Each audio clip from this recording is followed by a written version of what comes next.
We would like to welcome you all to our board meeting tonight. We are grateful that you are all here, and we call this meeting to order.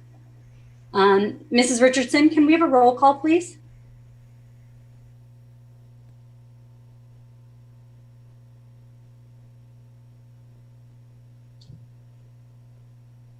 Oh, mine on mute, sorry. Amy Phillips. Present. Sherry Lincoln. Present. Scott Lehrman. Present. Jesse Campos. Steve Christensen. Present. Risa Hernandez. Present. Nichelle Lynn. Present. Krista Martinez. Present. I believe Jesse Campos will be here shortly. We had an executive session before this under 423110 for litigation, and he was there. I imagine he will be here shortly. Item 3 on the agenda is approval of the minutes. I would entertain a motion.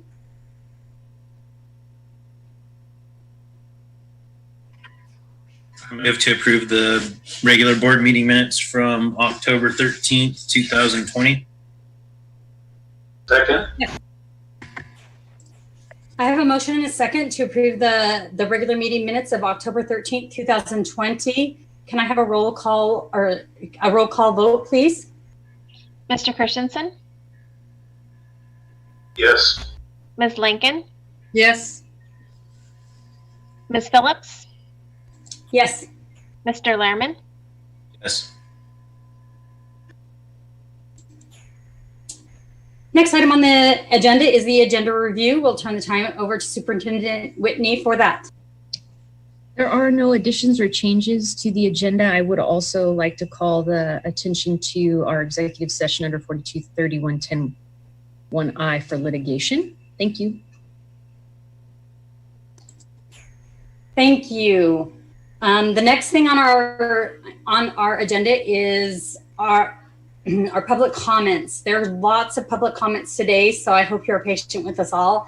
They have some really great information. Because there are so many, we're going to split those between Superintendent Whitney and Mrs. Thornton, and we will turn the time over them to read those public comments. All right, and I will begin with those. The first public comment says, my sincere thanks to Superintendent Whitney and the members of the board for their time. I am proud to work within a district which has shown such care for the health and well-being of its students and staff. I am confident you will find the proper balance and trade-offs as we begin to transition groups of students to blended learning. Regarding safety protocols, I have yet to see a plan which addresses the overcrowded state of Stevens Middle, Reynolds Middle, and Pasco High Schools. Each is overpopulated to the point that room sharing by many teachers is a necessity. Moving to a hybrid model will not decrease student exposure as planned. The number of students in overlapping cohorts will be double that otherwise expected. Further, in schools with outdated ventilation systems, risk of exposure to suspended airborne respiratory droplets will be significantly increased. Distance learning with this age group may not be ideal, but it can be done. It would be extraordinarily insensitive to downplay the risk COVID-19 poses to staff. Per BFHD and the CDC, as of October 14th, between Benton and Franklin counties, 4 people have died in their 40s, 15 in their 50s, and 31 in their 60s because of this disease. Further, persons aged 40 to 59 account for 32% of all confirmed cases in Franklin County and 13% of COVID-19 related deaths. Though we may be a couple of weeks behind in terms of content instruction, we are months ahead in mastering technology-related skills that students will rely on throughout their academic and professional careers. Though the learning curve for new technology has been frustratingly steep, we've made a substantial investment in our students' 21st century job skills, which we would otherwise not have. Thank you for your consideration, and that was submitted by Sarah Woods, 8th grade science teacher at Ray Reynolds Middle School.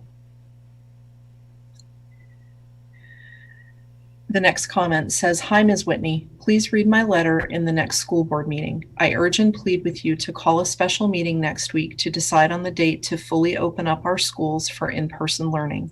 Waiting 3 weeks is unacceptable. I'm concerned that time is not of the essence when it comes to safely opening our schools up for in-person full-time learning for all of our students. We cannot wait to see what the negative impacts will be for thousands of students in our schools who are falling behind. COVID is real. I've had close family members and friends with it, but I also have many ER doctor friends, and they are all pushing for schools to open because the consequences are far greater if we don't open up now. My wife is doing all she can to help our 5-year-old kindergartner navigate her computer and keep up in class. All the while, she has a 3-year-old and a 17-month-old to care for. Thousands of parents are in the same predicament or worse. The at-home quote-unquote learning is putting far too many children behind. Please do the right thing and fully open our schools. Regards, Andrew Liebert."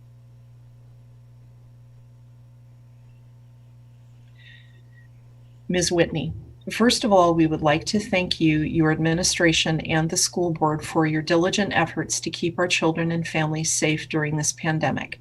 We ask that you please read this email at the next school board meeting.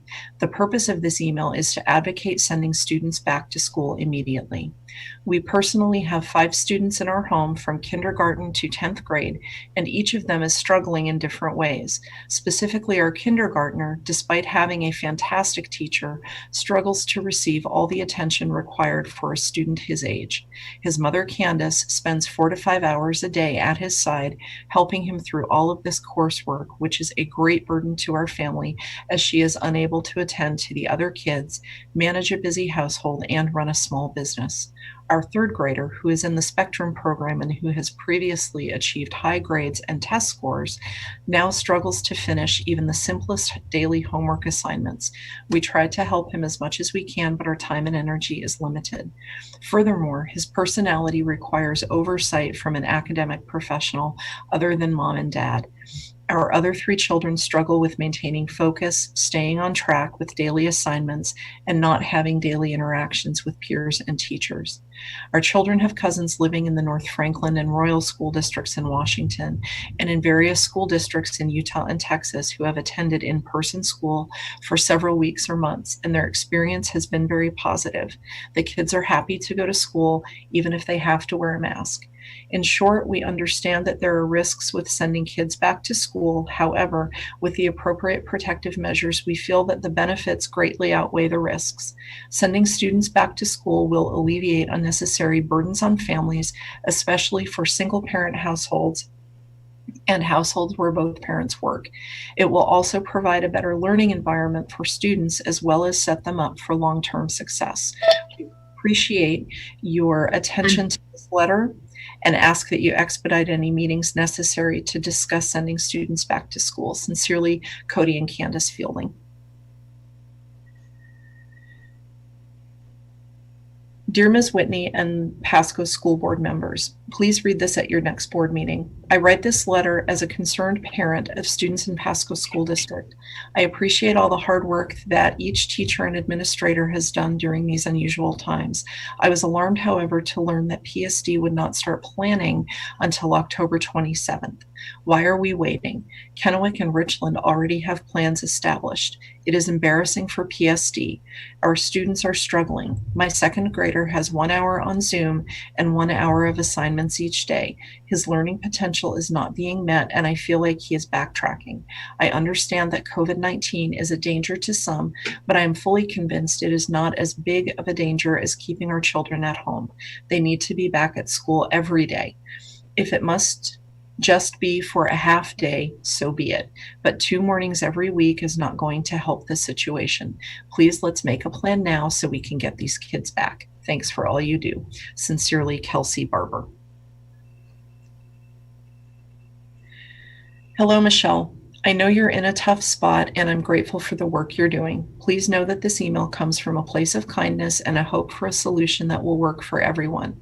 My family has an ideal situation. My husband and I have it worked out have worked it out so when one of us is working, the other is with our 3 children. There is no question that in our home, education is a priority. So I speak not for my own children, but for the majority of the children in our district who do not have an advocate. On September 14th, Dr. Amy Person sent a letter to school administrators recommending our school district begin planning for implementation of hybrid learning as early as October 15th. I'm not aware of any communication from PSD saying this would not happen by the suggested date. PSD has communicated that they've been working on a blended learning program since July. There have been several school board meetings since this announcement on September 14th, but no action has been taken. On October 13th, Dr. Person sent an updated letter confirming her recommendation was still in effect. PSD has announced that they will not take action on the plan and timeline until November. In several Facebook posts over the last 2 months, PSD has stated they have a plan and are working on the timeline and implementation with their quote-unquote labor partners. Transparency is vital and required. Health district officials have given PSD the green light. What held us back from not opening our schools with the blended learning plan by October 15th? Was it the lack of preparation on PSD's part? Is it the labor partners, aka teachers union, who are holding this up? I am not looking to blame or shame anyone, but the public deserves to know why we continue to be delayed from the allowed opening date. I just want our schools to open up to hybrid learning like the health district told us we could on September 14th and again on October 13th. I'm calling on our district to open schools for their students, for the good of the community and for all children, but especially those children who suffer silently. Please open. The parents in our district are behind you. Take a stand and open our schools. Best, Maddie Liebert. To whom it may concern, I want to let you know the concerns that I have about the mental, social, emotional, and academic health of our students. Unfortunately, our students from low socioeconomic status, majority in Robert Frost Elementary, are the ones suffering the consequences of this pandemic turmoil. I have many students that live with single parents where the parent is an essential worker and cannot have the luxury of working from home. They must leave their children at home with older siblings or with their neighbors. These students do not have the support of someone helping them with assignments, and they're falling behind more and more. Many parents keep asking me, when are the students going back to school in person? Because as much as they're trying to, they recognize that they cannot provide the professional help that the students need from us, the teachers. We need to bring our students back to our classrooms, of course, taking the recommended precautions. The students need our help. Gracias. Yasmin Lopez Cruz, second grade bilingual teacher at Robert Frost Elementary. Dear leaders of the Pasco School District, I am writing today to convey my deep concerns with the current instructional methods being used by our district. Despite everyone's best efforts, distance learning simply is not working. Yes, some students are surviving. However, very few are thriving and a large majority are being left completely behind. In a district like ours, this means high poverty and minority students falling even further behind their peers. This is unacceptable. Students across all grade levels are struggling emotionally and academically as a result of being denied in-person learning. We know this to be true. It is not opinion, this is fact. Online learning is not as good as in-person learning, period. We know this is true because if online learning were just as good as in-person learning, we would never plan to go back. We would never have overcrowded classrooms. We would never have teachers teaching from a cart, and we would never need to pass another school bond. Unfortunately, that is where we are headed. As the former head of Pasco's Bond and Levy Committee, I have been receiving phone calls from community members all summer long telling me that they will never vote for another bond again. Voters who have been longtime supporters of Pasco schools, community members who have spent time and money building up our teams and clubs, and parents who stood shoulder to shoulder with teachers on strike are now saying never again. The current state of instruction in our district is causing irreparable damage to our students today and to the trust of our community for years to come. It does not have to be this way. You have the power to change things. You can lead the way in Tri-Cities by doing what is best for our students. I urge you to take immediate action to move to full-time in-person schooling. I understand that cases are going up in Franklin County, but that is no excuse. Kennewick was still able to open. Despite an overall increase in cases, actual hospitalizations and deaths have remained consistently low. The BFHD has stated that children are not significant transmitters of the disease. Even the World Health Organization Education is calling for an end to lockdowns. You It's time, can't- Sarah. That letter's from Marcia Stillwell, and the full text of the letter will be provided to the board.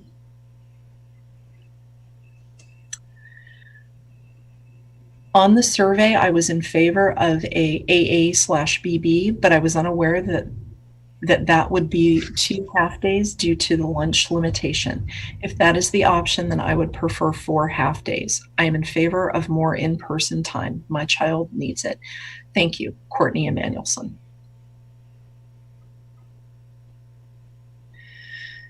Dear Superintendent Whitney and members of the board, my name is Megan French and I am a social worker at McLaughlin Middle School in our Self-Contained Bridges program. I am proud to work in Pasco and I stand by our motto of all means all. However, I don't feel like we are serving all of our students despite the overwhelming amount of effort our incredible staff have taken. We have students who are not accessing their education and students we have not seen or heard from. We are missing some of our students, so right now, all doesn't mean all. Our community is experiencing a collective trauma and our students are struggling. I am a child mental health specialist and I firmly believe our students need more. One of the best resiliency factors in youth is to have trusting relationships with adults. For so many of our students, their only trusted adult is a teacher, counselor, school nurse, or other staff member. We are their safe place. Zoom cannot take the place of this. Our students need us. I have been working in the Bridges self-contained classroom where we see small groups of students 2 days per week, 2 hours per day. It's simply not enough time for our at-risk students. I will admit I was worried about protocols and logistics and about getting sick, but our in-person services are working. I feel safe in school. I am also a parent of 2 students at McGee Elementary. Their teachers and other staff are nothing short of amazing. My children are thriving online. While it's very challenging to figure out childcare and homework and all the things, I am fortunate enough to have the resources to make it work for my family. Not every family can. It's not working for many families, and those are the kids that we are missing when we say all means all. I am so proud of Pasco School District as a parent and employee. We have options for students who wish to continue online. Our HR department has options for our at-risk staff. There is not a perfect solution. No matter what you choose, there will be people who are angry, but we are Pasco. We do hard things. All means all.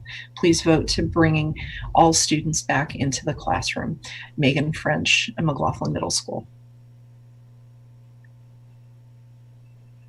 Let the children whose parents want them to attend school attend as soon as possible. I know I am not alone as a working parent that virtual learning is stressful for the parents and children and it is not effective. Both my husband and I, essential workers, work full-time and working from home is not an option in our line of work. Our twin first graders are up at 5:30 a.m. every day, dropped off at Boys and Girls Club at 6:30 a.m., and we pick them up at 4 p.m. As soon as we get home every day, we start working on assigned classwork.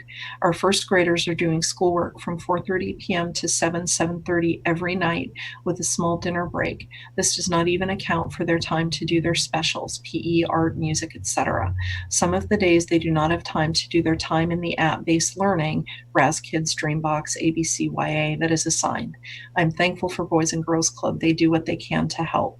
Our kids are drained and frustrated by the end of the week. Also, all the material pickups are scheduled for the middle of the day. How is this convenient for working parents? During normal school years, the school offers multiple pickup times that can accommodate various family schedules. Our high school student is generally an AB student, is failing. Yes, this is his fault, but he feels he is not receiving the learning support he needs to complete the assignments, so he just gets frustrated and fails to complete or turn in the assignments.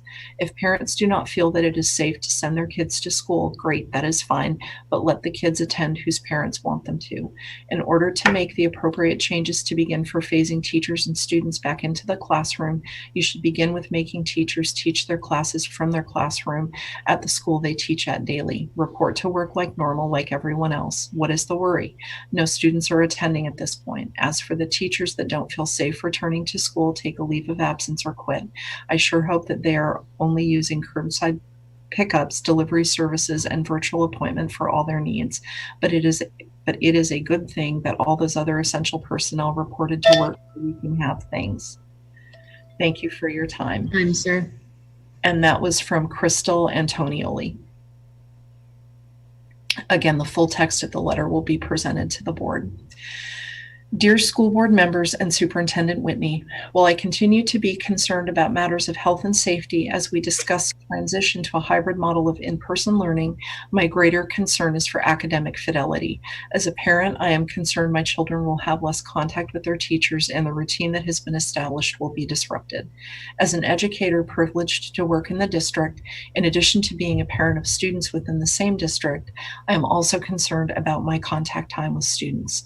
I have 100% of students connecting on Zoom regularly each day of the week. Students and parents have also established routines for the work we've been doing these past 2 months and are making progress every day. In the hybrid model, students will have much less consistent access to teachers. Currently, students have access to teachers 4 to 5 days per week, plus additional time built in as office hours, as well as small group and meetings by appointment. This will no longer be the case once we shift. Students will have less contact with their teachers. In the hybrid model, students will have access to teachers 2 times per week instead of 4 to 5. This is a steep decline in teaching and learning and will affect students negatively. Please consider not only the health and safety aspects of the current health crisis, but also the quality of teaching and learning as we move forward, especially with 2 major holidays, conferences, and the potential of quarantines due to close contact exposure that could disrupt the progress we've made so far. Cordially, Susan Grace, Parent Educator Advocate. And those are the end of my letters. Thank you. Dear President Phillips and members of the school board, the kinder teacher team at Robert Frost Elementary would like to express our appreciation for the caution with which our school board has approached a return to in-person learning. We understand there is a myriad of factors to be taken into consideration as PSD moves forward toward a hybrid model of in-person learning. We've been informed that PSD's board is considering 2 different models for hybrid learning. Our team strongly believes that the AABB hybrid model is best for all concerned. The following is a list of compelling reasons for our belief. 1, the AABB model would reduce the number of students who are physically present daily in each school building, thereby reducing school personnel exposure to large numbers of students. The AABB model would permit parents to better plan for childcare for their children, as well as coordinate their family schedules. With the AM/PM model, families with multiple children in the same school could easily end up with a child on a different schedule, which would put undue stress on families as well as their childcare providers. The AABB model would provide adequate time for disinfecting our classrooms each evening and also in between the AA and the BB sessions. The AM/PM model would not allow sufficient time for adequate classroom disinfection. An AABB session would require less time for schools to deal with the health attestations each day and would the AM/PM model. As teachers who have taught both AM and PM kinder sessions, we believe that teaching one group of students per day provides students with a better level of instruction and would at the same time reduce stress for teachers. It is our hope that our concerns will be given consideration as the school board moves forward with the adoption and implementation of a hybrid model of learning. All 3 of our kindergarten team members have personal reasons to be concerned about the returning to in-person. One of us is 65, 2 of us are married with individuals with type 2 diabetes. 2 of us, that's from Stephanie Carlson, Sabina Lambera, and Jeanette Lujan, all kinder teachers at Robert Frost, and the full text will be provided to the board. Thank you for your diligence when including parents and teachers in creating our plan for blended learning. I know parents and teachers alike appreciate their opinions being valued. After reading the district has chosen the AABB schedule, I'm not going to lie, my heart sunk as a mom and a teacher in the district. I just couldn't imagine not seeing my students for 4 full days, including weekends, and my son not having any contact with his teacher for 4 full days. Daily contact is what keeps us going, students and teachers alike. The asynchronous learning is not working, but the synchronous time is precious. The smiles, the good mornings, the do we have to end our meeting really provides that human interaction in what we all are craving. Currently, Wednesday is our most dreaded day of the week as we have no Zoom meetings on Wednesdays. I'm sure you could guess how it goes. Emails asking if we have Zoom, students logging into Zoom and waiting in the waiting room, and zero work is completed. I had an epiphany while mulling over the AABB schedule. My heart can't fathom my students independently working so long without me. Instead of so much asynchronous activity, could Zoom be built in the afternoons for those students on their at-home days, replacing asynchronous activities? That way, they could have contact with teachers and classmates, whether it's via Zoom or face-to-face in the classroom. Teachers wouldn't need to spend hours upon hours prepping for asynchronous activities that most likely will not be completed, but instead will have the opportunity to connect with students at home with live instruction and SEL connections. Students are logging into every Zoom meeting, but they are not logging into asynchronous activity. I urge you to strongly consider this as an option for our youngest learners, as their teachers is what's best for them right now. Jenny Brown, McGee Elementary. Superintendent Whitney and members of the board. First of all, I'd like to let you know that as a parent, I appreciate the many hours of time and excessive attention to planning that has been done over the past few months to help the students within our district. While there continue to be some bumps in the road, overall, the experience with distance learning this fall has been fantastic. Our teachers could clearly put in a significant amount of work to help their students find success in this new learning model. As a parent, I cannot praise my children's teachers enough. They have continually shown flexibility and innovation during a challenging time. That being said, however, it is really time to get our students back into the classroom as soon as possible. My children are smart, resourceful, and resilient, but they are struggling with the distance learning model. As a district, we have many students who are struggling emotionally as well as academically. These students deserve to be given the option of learning in an environment that is safe and will offer them not only the social emotional connections that are necessary as humans, but also the academic support that being face-to-face with their teacher can give them. Please vote to adopt the reasonable timeline and get all of our students back in the classroom as soon as possible. The middle school and high school youth especially need to be back in classrooms. Please don't make them wait until the final semester of the school year. I feel that the damage done by that time, a full year without in-person learning, may be insurmountable for some of our youth. Thank you for all you do for our students. Most sincerely, Alyssa Persinger. Board President Phillips, members of the board, and Superintendent Whitney. Imagine your house is on fire. Your family is asleep inside. One possible outcome of the tragedy unfolding in front of you is loss of property. Perhaps the insurance won't cover it or will be insufficient. Another problem dawning on you is that all your clothes and possessions, many of them much loved, might be lost. Many are absolute treasures. It's also clear to you that your work and school lives will be significantly disrupted. These are all reasons and logical concerns, or reasonable and logical concerns, but the actual primary issue is that your house is on fire. Your sleeping family could die. It could catch the neighbor's house on fire or spread to other property. Surely that is the issue most in need of being addressed. The pandemic is the problem. It's the pandemic. But the economy, when we actually deal with the pandemic, the economy will recover. But school, when we actually respond to the pandemic like other successful nations, we will return to school. These are all real, sincere, legitimate concerns, but the urgent problem is the house is on fire and sleeping family is the house on fire and the sleeping family inside. You can build a new house and new memories. We are resilient. There's only one threat that evades recovery: death.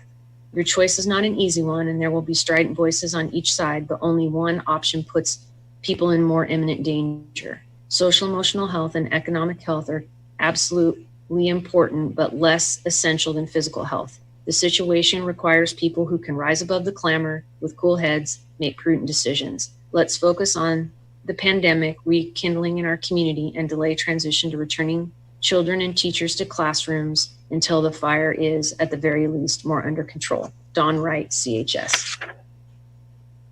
Hello, Superintendent Whitney and PSD board members. This letter is to give my humble gratitude for the immense work you have done over the course of this novel virus and for strategically planning a safe return to school. My first child started kindergarten in the dual language program. She has been happily learning via online through Zoom and other online resources. I've considered to keep my child at home and do distance learning option in light of the blended learning phase in once it starts. I'm requesting the possibility to consider those who are in the program to continue by doing distance learning option, even if it would be switching teachers and regrouping all those families who would be interested in continuing the program. I know that elementary schools are getting updates what choice families want to make regarding blended learning, distance learning, or IPAL. This would help know how many dual language students would still like to distance learn and have this option in continuing the momentum of what they have learned. I understand some families prefer the in-person learning approach. I don't feel that it is adequately safe when our community is not going down in cases. Instead, we are rising, especially since the community we serve may not have adequate health insurance, are essential workers that make bare minimum and have little to no choice to stay home if ill.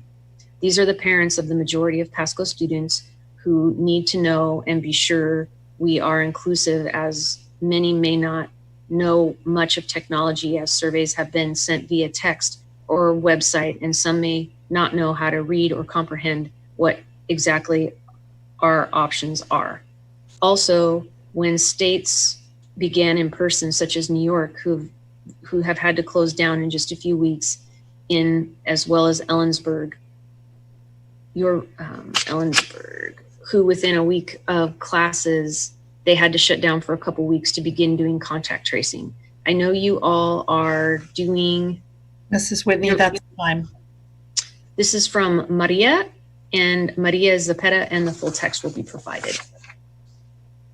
Board President Phillips, members of the board, and Superintendent Whitney, over the past several months, I have settled into a routine. During lunch almost every day, after working through planning and assessing asynchronous work, I fix myself a green salad and scroll my social media feeds. I know I shouldn't, but I go ahead despite my knowledge that doing so is detrimental.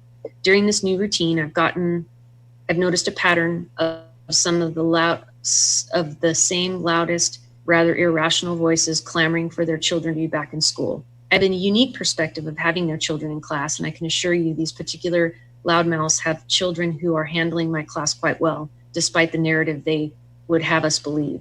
It seems to me that Pasco School District has put themselves in the same situation I do at lunch. You are hearing the loudest voices, not necessarily the rational voices. I would guess the people who are yelling the loudest are the same people who don't actually know people who have experienced COVID-19. I have. It's the worst experience I've ever had. It knocked me down for 6 weeks. I wouldn't wish that upon my worst enemy. I fear, however, a vote by the board to send students back to the classroom is not wishing it upon an enemy, but upon the very people you are supposed to be looking out for. According to a study released by the American Academy of Pediatrics on October 26th, child COVID-19 cases increased 14%, with close to 800,000 US students infected.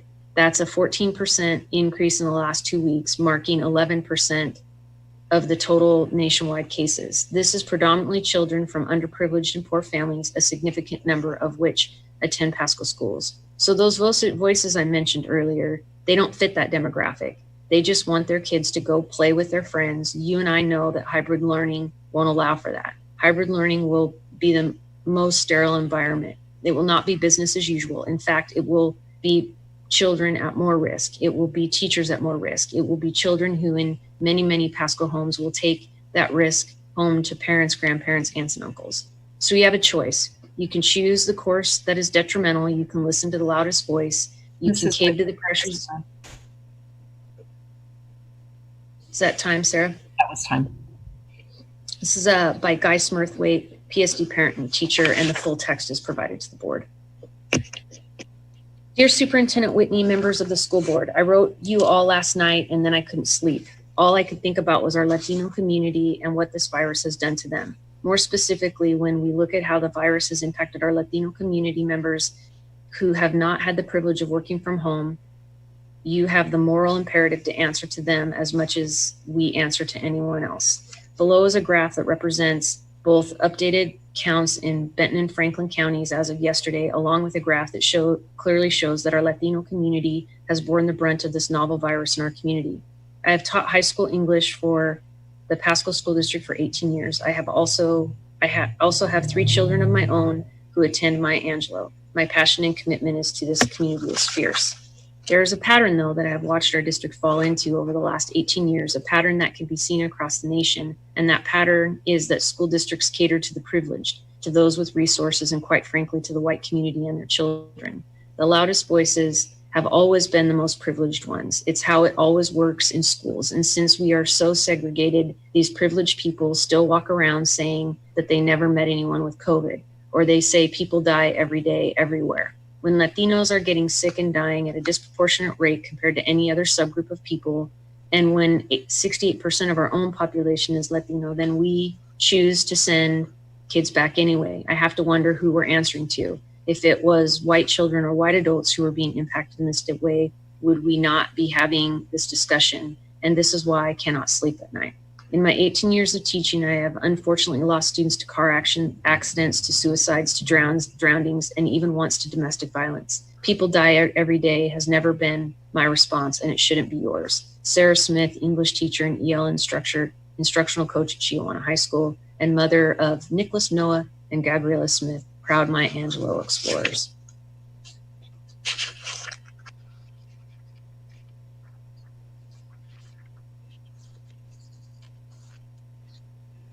Today, my teacher gave me an assignment to write a letter to someone at the school, a teacher, a principal, or anyone I choose. I wanted to share my letter with the board. Thank you for your time, Madison Schultz, third grader at Barbara McClintock Elementary. So her letter says, Dear School Board and Mrs. Whitney, I want to go back to school. I can't see my friends and teachers, and I want to learn at school and not online. I don't like learning online because sometimes it's hard to understand. And she shows, let me see, crosses out online learning and checks offline learning. From Madison Schultz, third grader at McClintock Elementary. And again, you'll get a copy of the full letter so you can see her beautiful penmanship and extra exclamation points. Very sweet. And touched that she used her letter assignment to write to the board and to the superintendent. Good morning. I am a parent and a teacher in Pasco, and I'm struggling. I understand the need for students to be back in school. I don't think there's a single person out there that doesn't want students back in school, but we have to do it the right way. The number of COVID cases in Franklin County continue to rise. We are nowhere near the 75 cases per 100,000 people metric, which was the original bar set to get kids back in school. Instead of continuing the Mask It Up campaign, our local health department told people prematurely that they would be set to reach the 75 per 100,000 people mark. And that gave people the impression that this thing was over and that masking up and remaining socially distanced was not needed anymore. Today's case rates is 270 per 100,000 people. According to the CDC, this puts us in the highest risk for transmission in the schools category.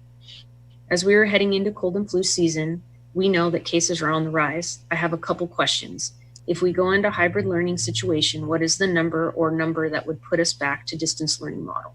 We all want to be in school with our kids, but as we have decided to not follow the health department guidelines, 75 per 100,000 people, and we are not following the CDC recommendation, I need to know what's the threshold would be for going back to distance learning, or is there one? At this time, I feel like we are not safe returning to school, and I'm worried for the safety of our students and staff and community. I'm also the parent of a third grader, and my husband and I both teach in the district. I don't feel it's safe for my child to go back to school. My husband and I, of course, would attend work as we know how to social distance and can be safe at work. But my son Gunnar is in third grade. Social distancing is tough when you're in third grade. He's a hugger and a love, and while he would try to maintain social distance as we've been working on it throughout the pandemic, and he knows the importance, a 6-foot separation is hard for him to understand. And when he gets excited about stuff, that separation concept disappears. I know there is concern about mental health. I totally get that. But I think about the effects of the death of a student in their class or the death of a teacher due to this deadly disease will have on their mental health. We have quite a few. That's time. Thank you. This is from Amy Rodriguez. She is an instructional coach at McLaughlin Middle School, and the full text will be provided to the board. Superintendent Whitney, members of the PSD School Board. As a teacher in the Pasco School District, I find it extremely concerning that the district, the board, and the Ben Franklin Health District are demonstrating complete disregard for the state health department's recommendation for reopening schools during this pandemic. The department's recommendation, released on October 16th, and still strongly encourages communities with more than 75 COVID-19 cases per 100,000 over a 14-day period to remain virtual. Benton and Franklin counties had over 200 cases just in the past weekend. It is very concerning that the school district and Ben Franklin County Health Department would not want to continue to keep the students students' families and staff members' families safe during the pandemic while doing its part to help control the spread of this disease. As we learn more about the coronavirus and have more research and data, we are learning that many children and adults have long-term, even permanent effects from the illness, and that children, not surprisingly, are quote-unquote super spreaders. Furthermore, with the proposed hybrid model, students will get less contact time with their teachers. In addition, Jeff Utek mentioned in his study session with you a couple weeks ago, we know what it takes 6 to 7 weeks for students to have new routines and schedules down. Furthermore, some students will have different teachers and classmates.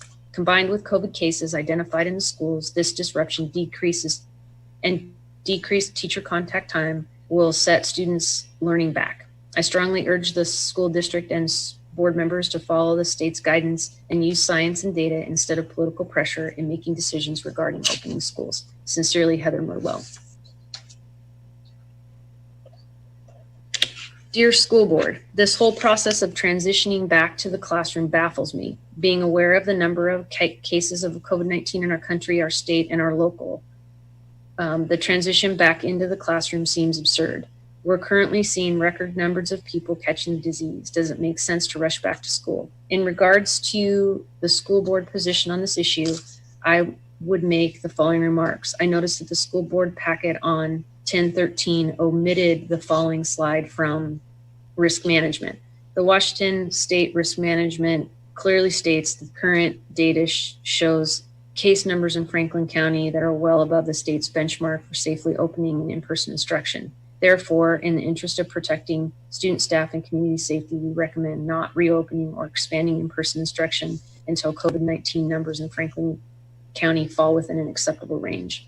I would question why this slide was not discussed at a recent school board meeting. Why are we making decisions outside of the metrics set up for Washington State? Ultimately, the slide was removed from the 1013 board packet and not mentioned at that meeting. Michelle Whitney said she would check to see what the the WSRMP said and report back at the 1027 meeting, but it is currently not in the board packet. I think we owe it to kids, teachers, parents, and the community to find out what the Washington State or WSRMP's current recommendation is. And it is important to realize that cases have increased as of today in Franklin County is at 70.4 cases per 100,000 over the last 14 days. This is nearly 4 times the state's recommendation. Going a little above could possibly be rationalized, but going back when we're 4 times the state's recommendation and rising, this is absurd. The CDC classifies anything over 200,000 or 200 cases per 100,000 as the highest risk for transmission. So what does going back really get us? Getting kids back into class for 2.5 to 3 hours with masks while social distancing without recess, no lunch, doesn't seem worth it. Is it worth the risk? Well, this is from Jessie Flagel, a concerned parent. And again, the full text will be provided to the board. That concludes public comment.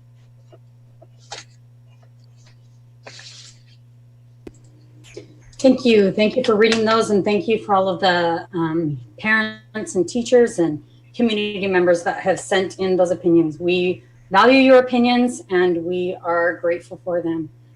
We move on now to consent agenda. We have personnel, warrants, Ray Reynolds Middle School construction change order number 10, Stevens Middle School replacement construction change order number 7, approval of conditional certificates, approval of out of endorsement teaching assignments. I would entertain a motion. Madam President, I move that we approve the consent agenda as presented. I'll second the motion. We have a motion and a second to approve the consent agenda as presented. Mrs. Richardson, can we have a roll call vote? Mr. Christensen, Yes. Ms. Lincoln, Yes. Mr. Campos, Yes. Ms. Phillips, Yes. Mr. Lehrman, Yes. We will move on now to reports. We have 2 reports this evening, one about educating elementary schools in a COVID-19 environment and one about educating secondary students in a COVID-19 environment, talking about blended learning model and start dates. So I will turn the time over to Superintendent Whitney to give you those two reports. Thank you, Board President Phillips, members of the board. It is my pleasure to be here tonight to walk through two separate reports, really all focused on the same topic, which is getting students back to in-person education. The purpose of our presentations tonight are to share the elementary blended learning model. We'll share our schedule that will apply to K-5. We'll talk about our specialized programs, pre-K through 5. We'll talk about meals for pre-K through 12 and transportation for pre-K through 12. We'll also share some information about our required health mitigation strategies and expectations from all of our regulatory agencies, as well as recommend start dates in alignment with the Ben Franklin Health District's October 13th recommendation. I'd like to call the board's attention to Dr. Person from Benton Franklin Health District, who is on the call tonight, and I want to thank her for her continued willingness to collaborate and offer her time and support to our district as we're making sense of a path forward.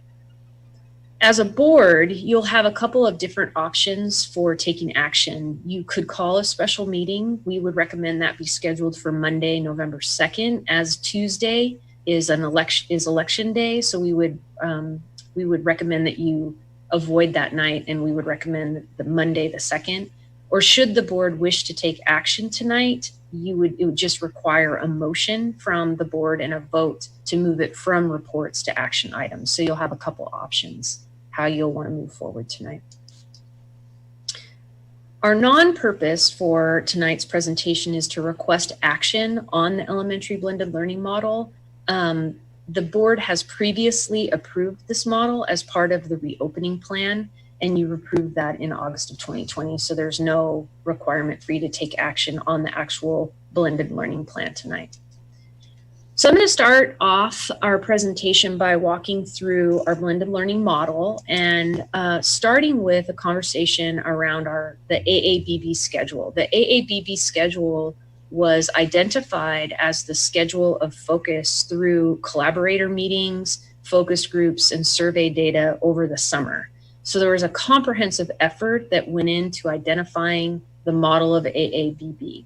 Since then, there's been a variety of iterations around timing in terms of when certain things were occurring within the schedule structure, but the idea of an AABB schedule has really been our focus since July. The current iteration that we're working from is, in this example, is for our early start schools. It has our students arriving on campus at 8 o'clock for temperature checks, and then it has students being provided on-site education from 8:20 to 1:40 with a 1:45 with a dismissal going home at 1:45, and then a block of physical activity at home. And that would be on the days that students come to school. On days that students are at home for their learning, they would participate in an asynchronous block of learning, which would include a 30-minute synchronous special. So art, music, PE, etc. would be offered on those at-home days so that students were having interface with a teacher on their app. They would see their specialist teachers. They would have time for a lunch break and physical activity break, and then that would be followed up by another asynchronous learning block and another 30-minute synchronous special. So students would have two specials. So actually over the course of the 2 days that they're at home, they would have 4 specials. And then they'd have a little block of time in the afternoon for some more physical activity. And then there's about a 20-minute block for some teacher office hours at the end of the day so that students could interface with their teacher during office hours, or families could access teachers during office hours. On Wednesday, that day is an at-home learning day for everyone. And there would be a block of asynchronous learning time in the morning, followed by a lunch break and then some physical activity, followed by some more asynchronous learning time, and then a 40-minute block of synchronous time where there'd be a whole class session where students could get on Zoom with their teachers and have an opportunity to have some connection with classmates and their teacher on Wednesday. And then there is a block of time, again, for office hours for asynchronous support. So this schedule structure then is just replicated for our late start schools. So in our when we return to in-person education, we would be going back to that staggered start where we have some late start and early start schools. So again, this just replicates that same model for our late start schools.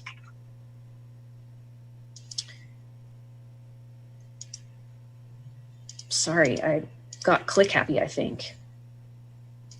Yep, okay. So as we've been collaborating with the Ben Franklin Health Department based on our current community health conditions, the question has really been around what additional mitigation strategies can we implement that would allow us to offer students the opportunity to be on site to do some in-person learning. So one of the mitigation strategies that we're implementing is higher risk activities like art, music, PE, and library will continue to be held virtually. These classes are higher risk because they require kids to transition, require kids to share materials, etc. So a mitigation strategies that we're implementing is to continue to provide those in a virtual environment for students. Students would have 2 of those 30-minute specialist blocks like I showed you on the models each day. So they would have an hour of specials on the days that they're home. The health department, as we've collaborated, is also recommending in our AABB schedule that we temporarily shorten our schedule to eliminate eating of meals on campus. This temporary modification then would have our students getting out earlier to avoid serving meals on campus. They would be sent home with meals to eat at home.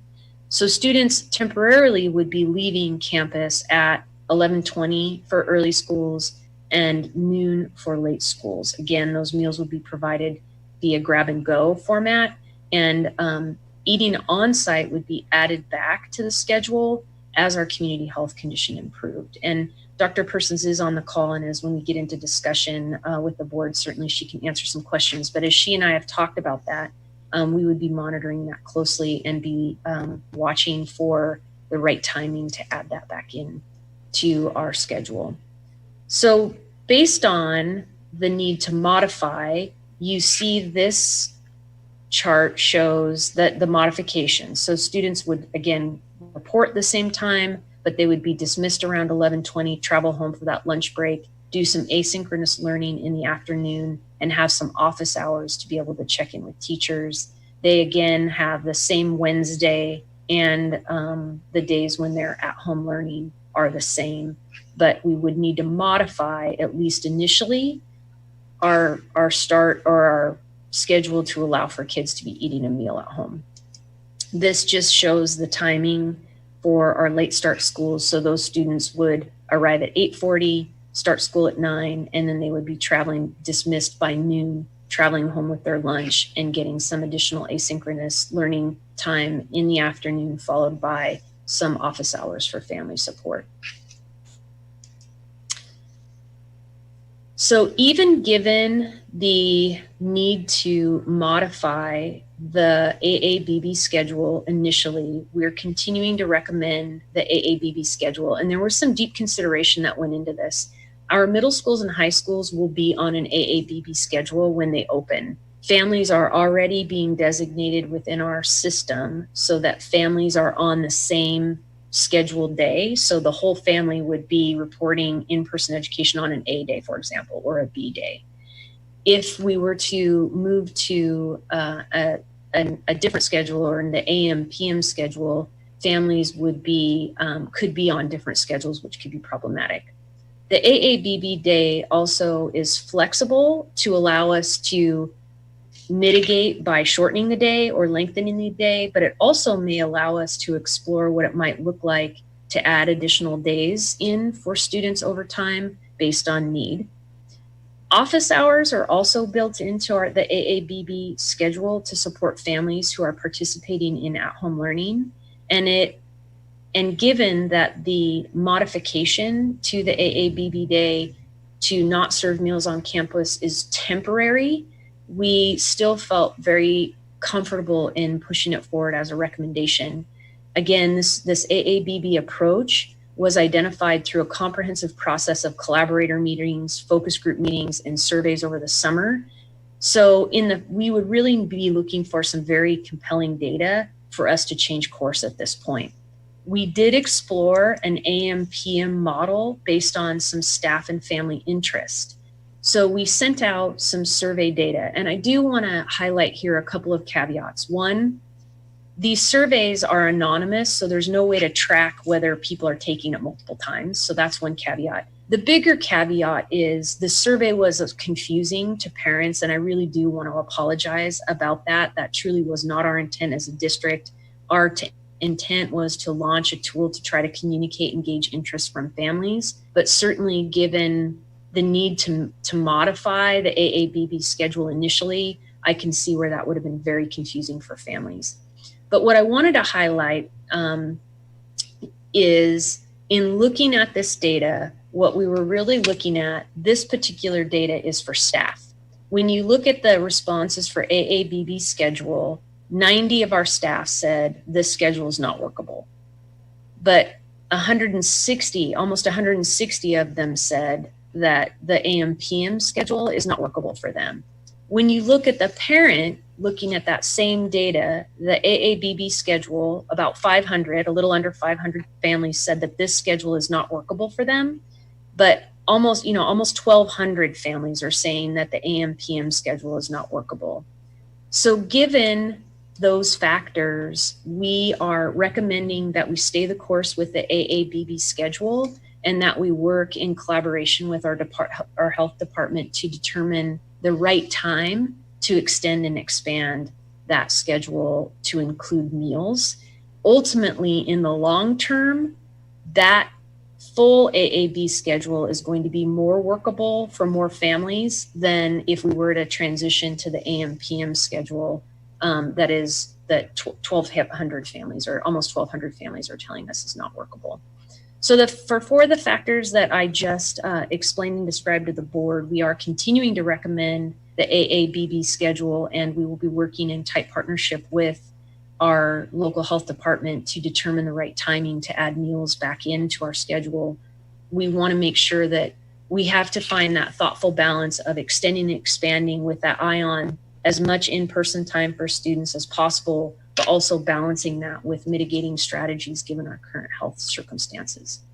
So with that, I'm going to open the presentation at this point up to questions and discussions about what you've heard so far. There is absolutely more to the presentation, but just wanted to give the board an opportunity to ask some questions here.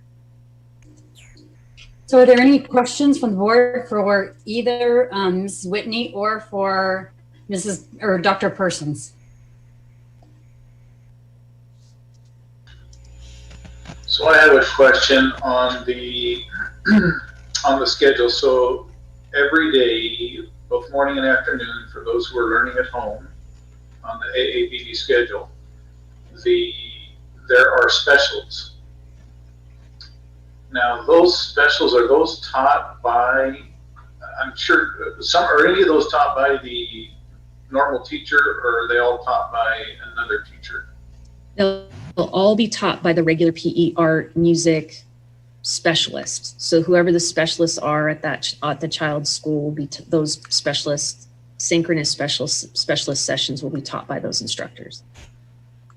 Okay, so one of the comments that's been made is that the teachers don't have daily contact, and I understand that a teacher will have daily contact with these students, whether they're at home or in class, but it's not their, I don't know what they call them, it's not homeroom, but in elementary, what their teacher, Mm-hmm. and then specials teachers, I don't know what this distinction is there, but anyway, so I just wanted to clarify that. So yeah, I do want to call attention to this synchronous learning. This would be the regular classroom teacher on Wednesday. So they would have time with the regular classroom teacher on Wednesday.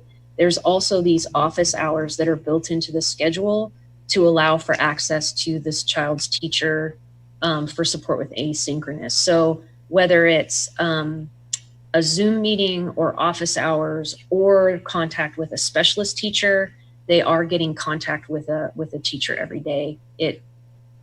On these days, it is limited in the office hours. Yeah, I appreciate that. So the other question I had, and I don't know if you're going to get to this, but I think we've talked about allowing students who don't want to return to be able to get education as well. Are they going to fit into this schedule somehow? What's it going to, maybe that's later on. I'm not asking you to bring it up now if it's not, just tell me, but just curious on that point. Yeah, so Steve, I'm sorry, I wanted to also point out, I misspoke. There is a synchronous learning session for at-home students right here. So they do get a synchronous learning session with their classroom teacher. It's short, but they do on their days when they're at home get a short synchronous learning session with their classroom teacher on the days that they're at home. So I'm sorry, that was an oversight on my part. So on their at-home days, they'll be in 2 specialists. They have a short session with their teacher, and then there is also office hours on those days. So I apologize. Okay, good. So every day they have contact with their teacher. They do. They do. Thank you. They do.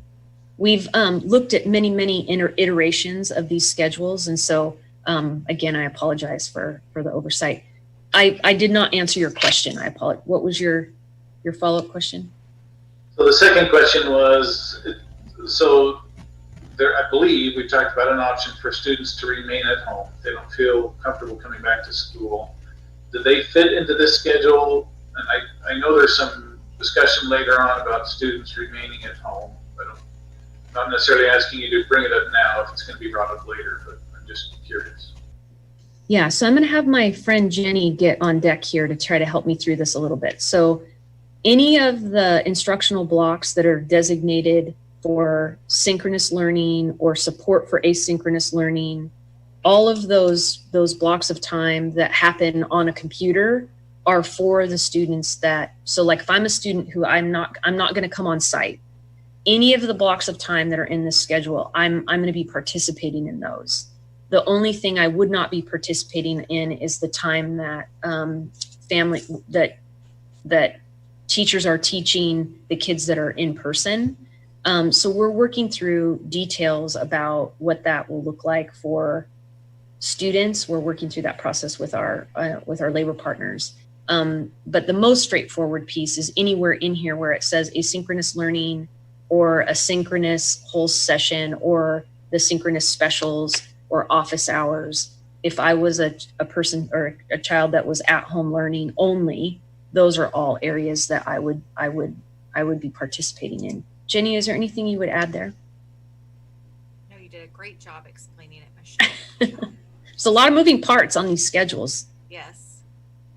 Yeah, you guys will recall when we had Mr. Utek during the study session at our last regularly scheduled board night.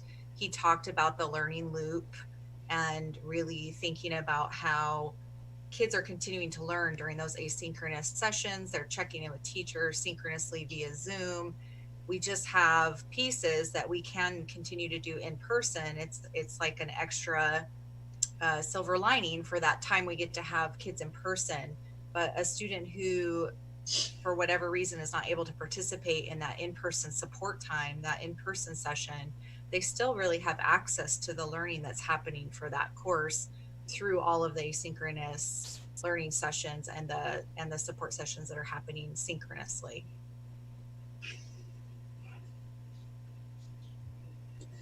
So what I'm hearing is there's a good chance that the kids are going to be able to stay with their teachers if they choose to stay at home and learn, and they won't have to transfer to a new teacher. Is that true, or is that still? We'll get into that a little bit, so this could be redundant, but we as a district initially, our plans were to identify students who wanted to stay at home and change teachers to kind of calibrate classrooms to those that wanted to be in person, and teachers would be assigned to kids who wanted to stay just at home. recently we've heard from lots of families and lots of teachers that they would like us to think about that differently. And so we are working on developing some thinking around that, and we will be working in partnership with our Teachers Association to make sense of what are the impacts of that and what's viable, what's doable. So we're looking forward to partnering with PAE around that. But we definitely heard from families and teachers that they really wanted us to explore that. So we appreciate their voices, and as a system, we're in service to them. So if that's an option they want us to explore, we'll explore it. Other questions about this? Not so much a question, but I guess I have a comment on I fully respect that we came up with the hybrid learning model in August and approved it. I think there's some new information that you alluded to now that we have, that the hybrid model right now won't allow us to serve meals. So we're gonna have in-person learning 2 days a week on this model for whatever it is, three hours and some change. And we say that while we say it's temporary, we don't know what temporary means at this point. It could be a long period of time. Right now, our numbers aren't going in the right direction. So, and to use your words, Ms. Whitney, I think you said in order to go to the 4 day a week AB schedule, you'd need compelling data. We didn't get that with the survey, and unfortunately there was some misunderstandings with how that survey was written. We heard it in some of the letters that you read out loud. I heard it from other people in addition to that, and they said, well, if I would have understood that this means right now, temporarily, and for however long in the future, that we're only going to go 3.5 hours a day, I would like I would have changed my answer to 4 days a week, AB. And I also heard from other parents, the reason I said this wasn't workable, I looked at them both, I said, well, they're both 9 hours and some change, they're equivalent.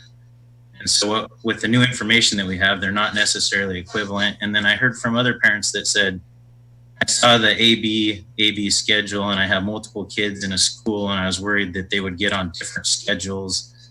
And so I said that it wouldn't work. So I think we might get different results if we explicitly stated, on the AB schedule would be on the same schedule. And we laid out how many hours a week they get to see their teachers in each scenario. And I see lots of benefits. We've also heard from people in the past who've said, we need routine. We need routine. Right now, there is a routine, a weekly routine, but it varies day to day. And like we saw, the kids aren't going to see their teachers for multiple days per week. We say that there's asynchronous learning, but we've heard from a lot of parents that that's not working. And interestingly enough, we hear it on both extremes. We hear that there's not enough asynchronous learning. It's just like homework. It's only 20 minutes a day.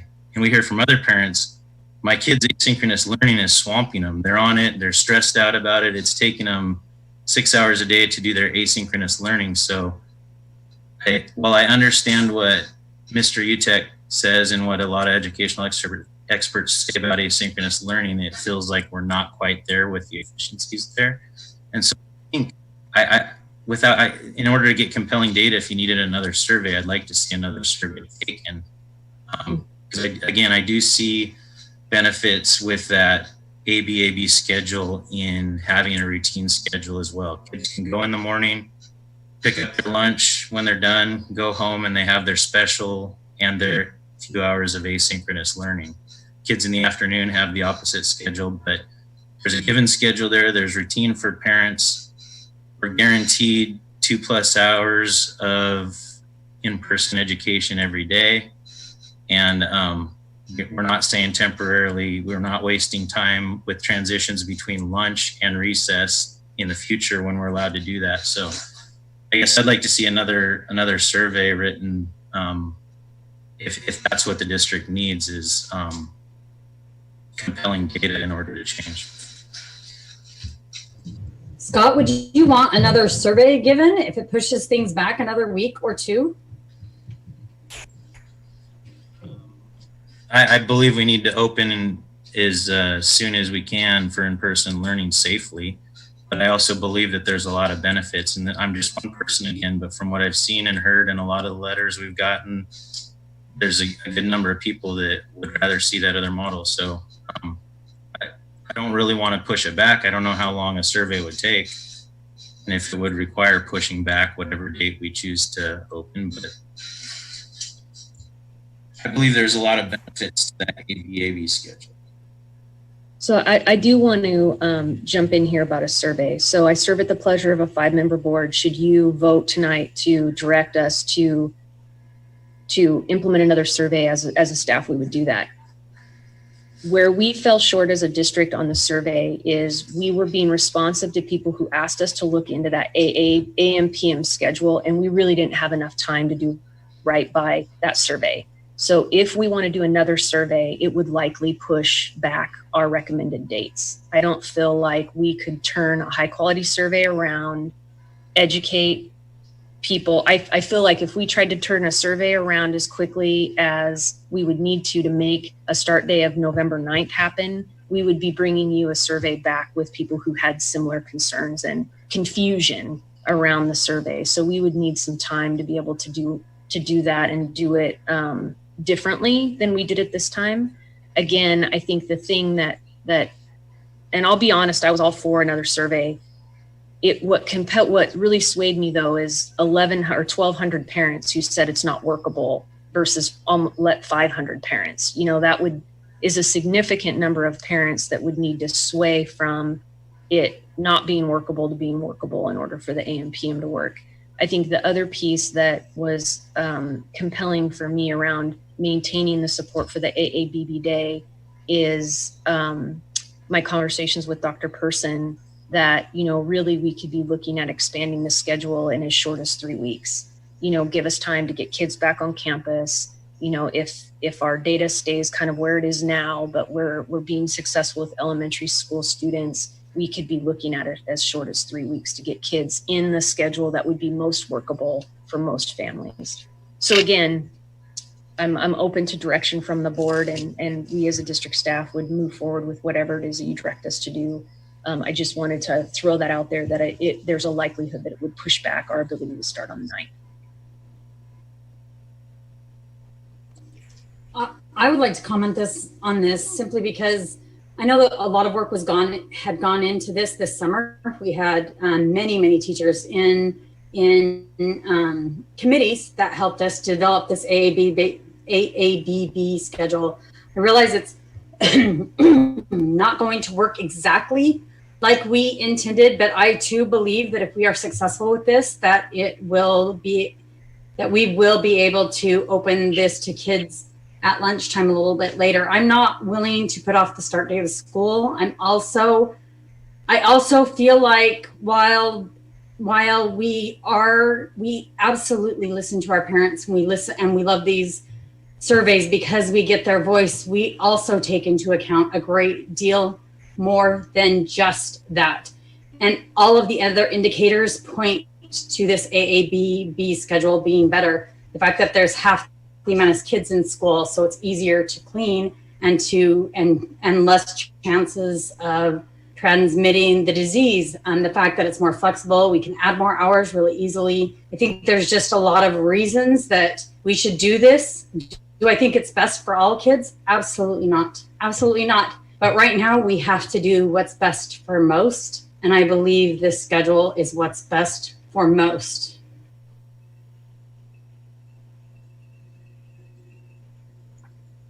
I think the AABB schedule seems good. What is good about that, what Ms. Whitney has mentioned, is that it's flexible. So if we want to add more days to it or more time, the AABB schedule, that allows us to do so. And I think if we show data or records that it's more safe to add more hours and get more kids in school more, I think that's the best thing to do. I just want to see kids go back to school, but as safe as possible. So I think the AABB is probably the best to get that data that we need, and to hopefully show that it's more safe to add more hours or more days to it, and then we can get there more faster than the other way around. So I like the AABB schedule too. Let me just chime in here. So I think there is real value in being in school every day. I like what you say, Scott, about a routine. I believe that would be wonderful if we could do that. However, I'm not sure that another survey is going to change much. I agree with Michelle. I mean, if you look at this data, it's more than 50% higher, both among staff and among parents, that this was not workable. Now, I don't know what the survey said. The responses, as I read this, this just doesn't work for my schedule. That's how I would have responded to this. But I don't know. Again, I don't know what the survey was. If it was, I like this, this is my preference, most preferred, kind of preferred, then it would be different. But where it says not workable, to me, I don't think doing another survey is really going to change it much. It might change it some, but again, I don't think we're going to be in this no lunch or only doing half a day in an all-day schedule for a very long period of time. My preference would be we get back into all day, every day for every student as soon as we can. But I'm not in favor of doing another survey. I think that just pushes us out and adds to the confusion. And I can appreciate that there are some who feel like this was poorly worded and that they weren't represented accurately, but I don't think it's going to change if we go back and do it again. So just for the record, I'm in favor of staying where we are, the ABB.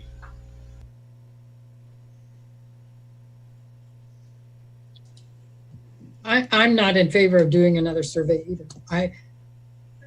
I think that it would irritate more customers or parents than anything else, is that we're putting them off.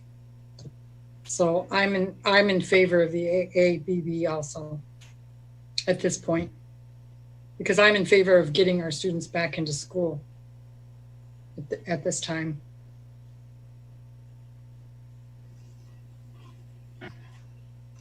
Yep, I too am in favor of getting back students as soon as possible.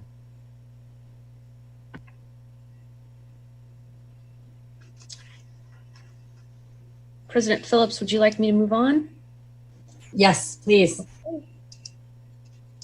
So I'm going to ask my friend and colleague Susan Sparks to cover specialized programs and how they're going to be handled in the transition back to some in-person education. So Susan. Thank you, Superintendent Whitney. So Board President Phillips and board members, it's my pleasure to just tell you a little bit about instruction that's going to be happening in some of our specialized programs. So with our special education, you are aware that our self-contained students have been attending school for the past several weeks. They go a half day, or actually it's about 2 hours, 4 days a week. And so when we go to the blended learning, we would like to continue to have them attend 4 days, but we'd like to extend that time. So they will be eating at school. That's our plan for right now. Currently, we do have some of our high needs resource room students that are attending, and potentially when we go to the blended, we'd like to extend them to 3 or 4 days. We'd like to give them the opportunity to have not only their service and resource, but also their gen ed time. We have our newcomers program at Captain Gray for our elementary students, and due to the numbers we're looking at, we'll probably have to use the AABB schedule. That class the enrollment continues to grow. So that's what we're looking at right now. If we can increase that time, we certainly will. For our special program instructional model, which we're talking about here, is our reading recovery, our DLL, which is our Spanish reading recovery, our level literacy intervention students. Our teachers have really worked hard to come up with a way to be able to serve those students daily.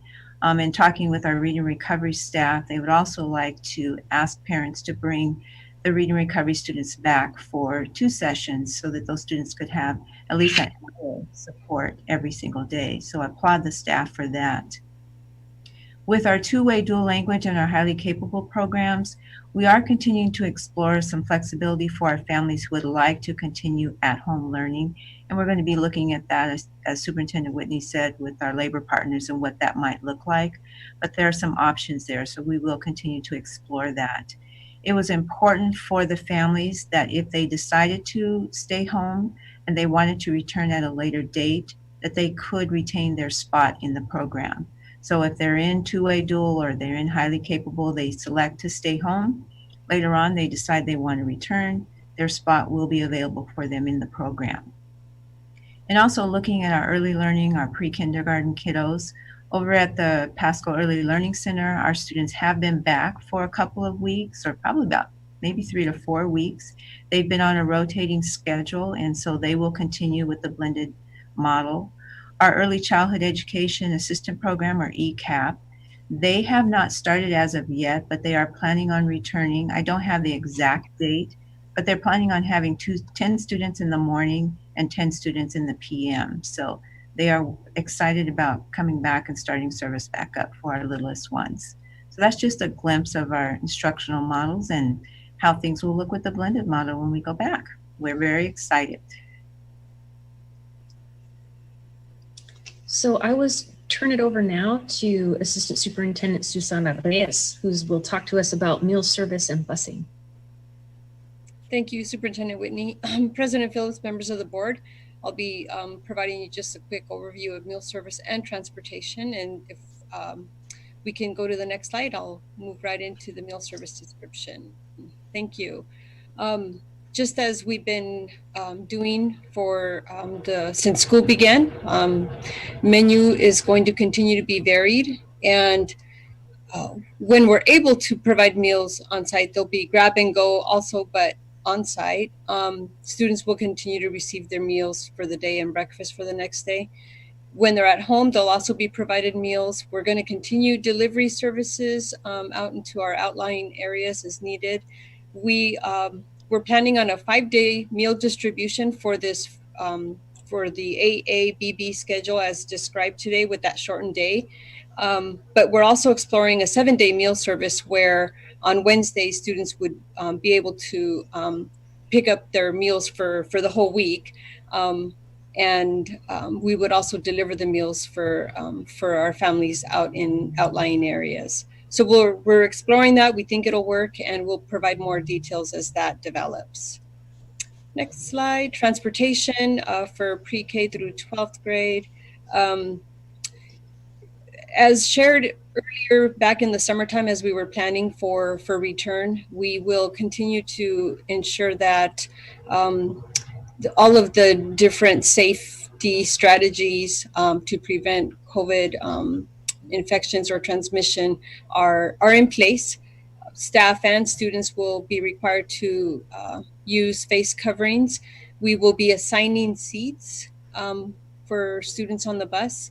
We'll obviously continue to work on efficiency around routing to make sure that we're doing the best we can and not have students on buses any longer for longer amounts of time than necessary. When buses are not completely filled, we will be spacing our students as far apart as possible on the buses to allow for that physical distancing. We will also look at seating students with their household members so that they're sort of in their own little mini cohort on the buses. And we will maximize airflow by making sure that we have windows open when possible and when it's not super cold. And we also, as stated in previous meetings, we are encouraging families to utilize walking or biking or family transport when possible, so that there's an additional way for families to stay safe. And then we'll continue frequent cleaning and disinfecting of all of the different high-touch surfaces in buses. Thank you. So I'd like to ask Assistant Superintendent Sarah Thornton to cover the public health requirements and mitigation strategies. Thank you. So the public health mitigation strategies are layered, and we've implemented a variety of strategies that I'll go through here. Foundational to our strategies, though, are these 5 on this slide, and these are the strategies recommended by the CDC. Most important is consistent and correct use of masks by staff and by any students who are on site.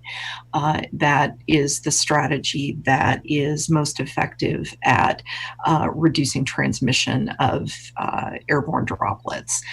So the use of masks, implementation of a minimum of 6 foot physical distancing, and then of course hand hygiene and respiratory etiquette, cleaning and disinfecting in the buildings and in classrooms, and then our contact tracing, which our safety risk manager, Aubrey Pitzer, has been heading that up in collaboration with the health department, just doing a phenomenal job at working with staff to be able to determine where we've had any close contacts. So those are our foundational strategies. If we could go to the next slide, then our in addition to those strategies, staff and students are also required to screen themselves each day. Students, of course, by their families, parent or guardian, and staff self-screen for symptoms of COVID-19. That's required to happen every day before they go on site. For our students, in addition, we do temperature checks on site. We also have designated isolation rooms that we call care rooms, and those rooms are intended for students or staff who have signs of illness on site. It's a place for them to go separate from the normal health room. There's a staff member there who can attend to them and make sure that they're able to go home as soon as possible. And then in addition to that, we have provided personal protective equipment and do provide additional PPE when it's required for certain jobs or work functions. And then in addition to that, Superintendent Whitney mentioned earlier that based on our current community health conditions right now, and in collaboration with the health district, we with the elementary schedules, we will be implementing some additional mitigation strategies, and that is to make sure that our higher risk classes, those classes where the risk of transmission is greater, those will continue to be delivered virtually online. We're also postponing higher risk activities such as large events, eating meals on campus, and then we'll also be cohorting students into groups so that we know exactly what students and teachers are together at what times in the event that we do need to do contact tracing. We really do appreciate our collaboration with the health district. We will continue to collaborate with them around the community health conditions so we can make determinations about when students will be able to eat on site and stay on campus for an extended amount of time. And then we'll continue to report that progress to the board at each meeting.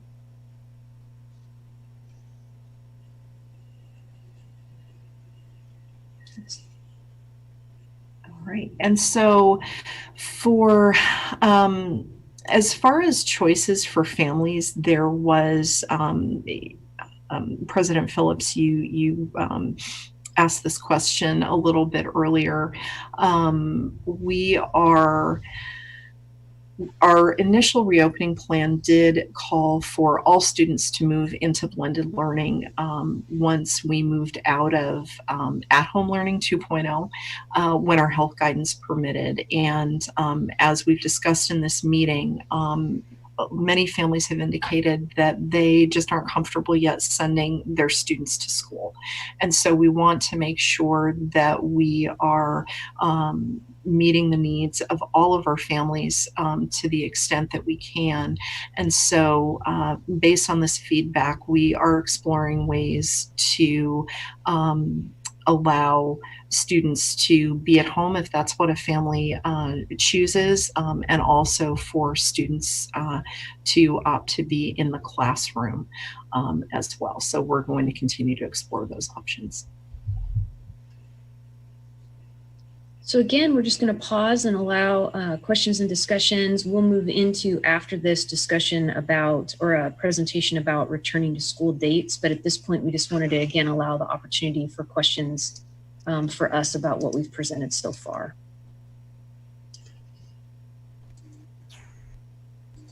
Has the option been discussed for those who want to continue at-home learning to stream the in-class learning as well, so that they could watch that live, let's say? Yeah, we've had that discussion both with Jeff Utek and we've collaborated with our labor partners around it. At this point, it's a choice whether or not teachers wanted to do that, but it's not a requirement. I'm not aware if we have teachers who are currently doing that or not, but we don't have a system by which we would require that at this point.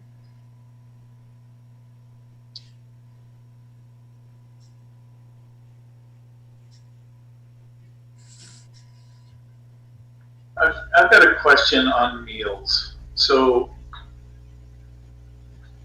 I'm trying to understand why we would not have our students eat at school and then continue for another 2 hours or whatever the period is at school. Is there, I mean, it's grab and go now, right?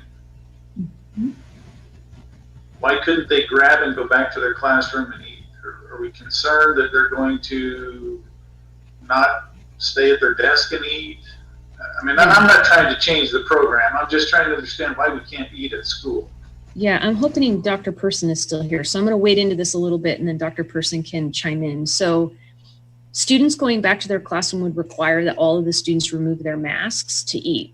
And so at this point, the focus would be to get kids on campus, make sure that we're implementing all of our other mitigation strategies, have kids go home to eat.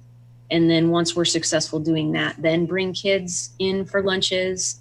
You know, any activity where students are removing their mask for an extended period of time is considered quote unquote higher risk.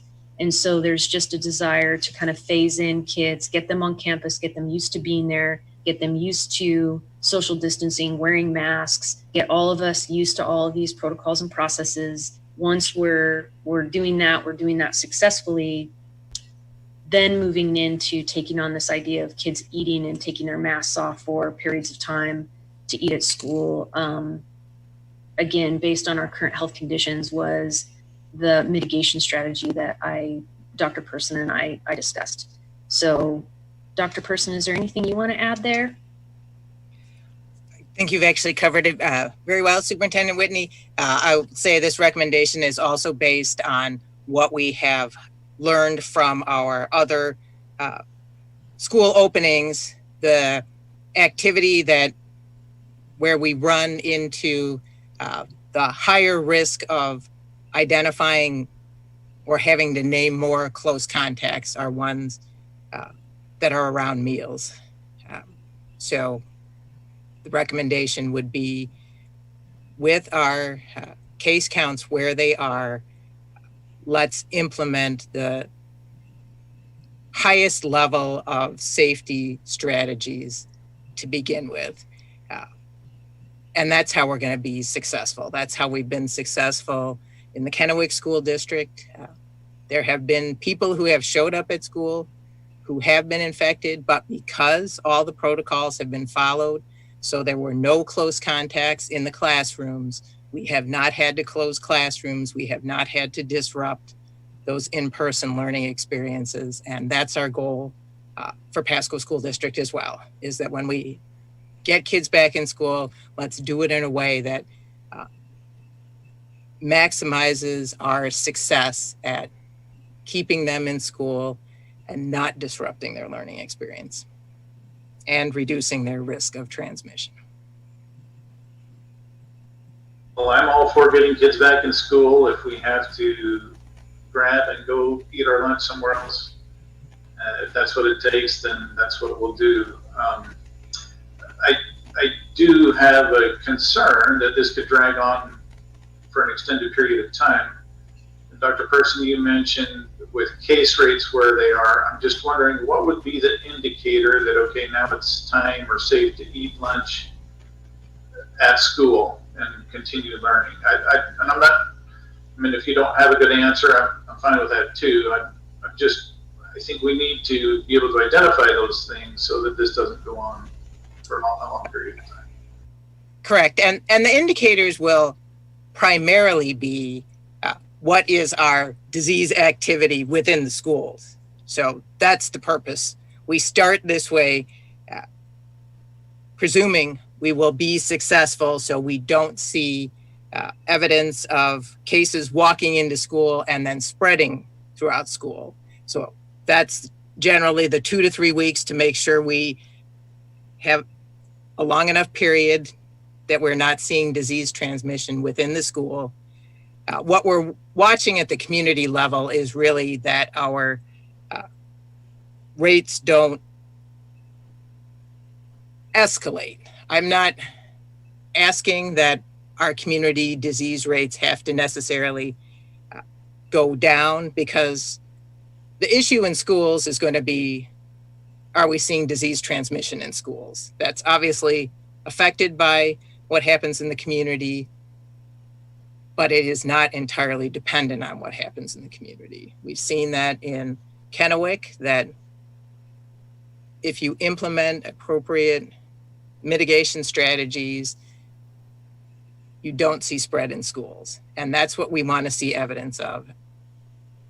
And that would take, again, kind of an infection cycle, which would be 2 to 3 weeks. Yeah, I would, okay. That sounds reasonable, I think.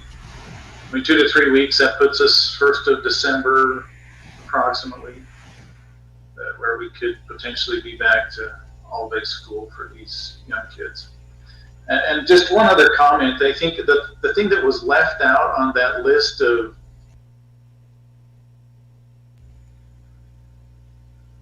is, I think the number one thing on that list needs to be, if you feel sick, stay home. You're right. There needs to be a big sign somewhere that says that whether you're a student or a staff member, that is going to be the key. And I know there's pressure to go to school, and some people will abuse it. Oh, I don't feel good, so I'm gonna, I've got a test today, Mom. I don't feel good. Well, I think we just have to be careful. But boy, if you're not feeling well and you can't attribute it to allergies or a regular illness that you have, then by all means stay home. Thank you for that, Steve. I appreciate that too, Steve. Teaching, and just about every teacher can tell you that they have kids that have been sent to school and they get sick, and you ask them, did you just get sick? No, my mom gave me a Tylenol or an Advil before I came.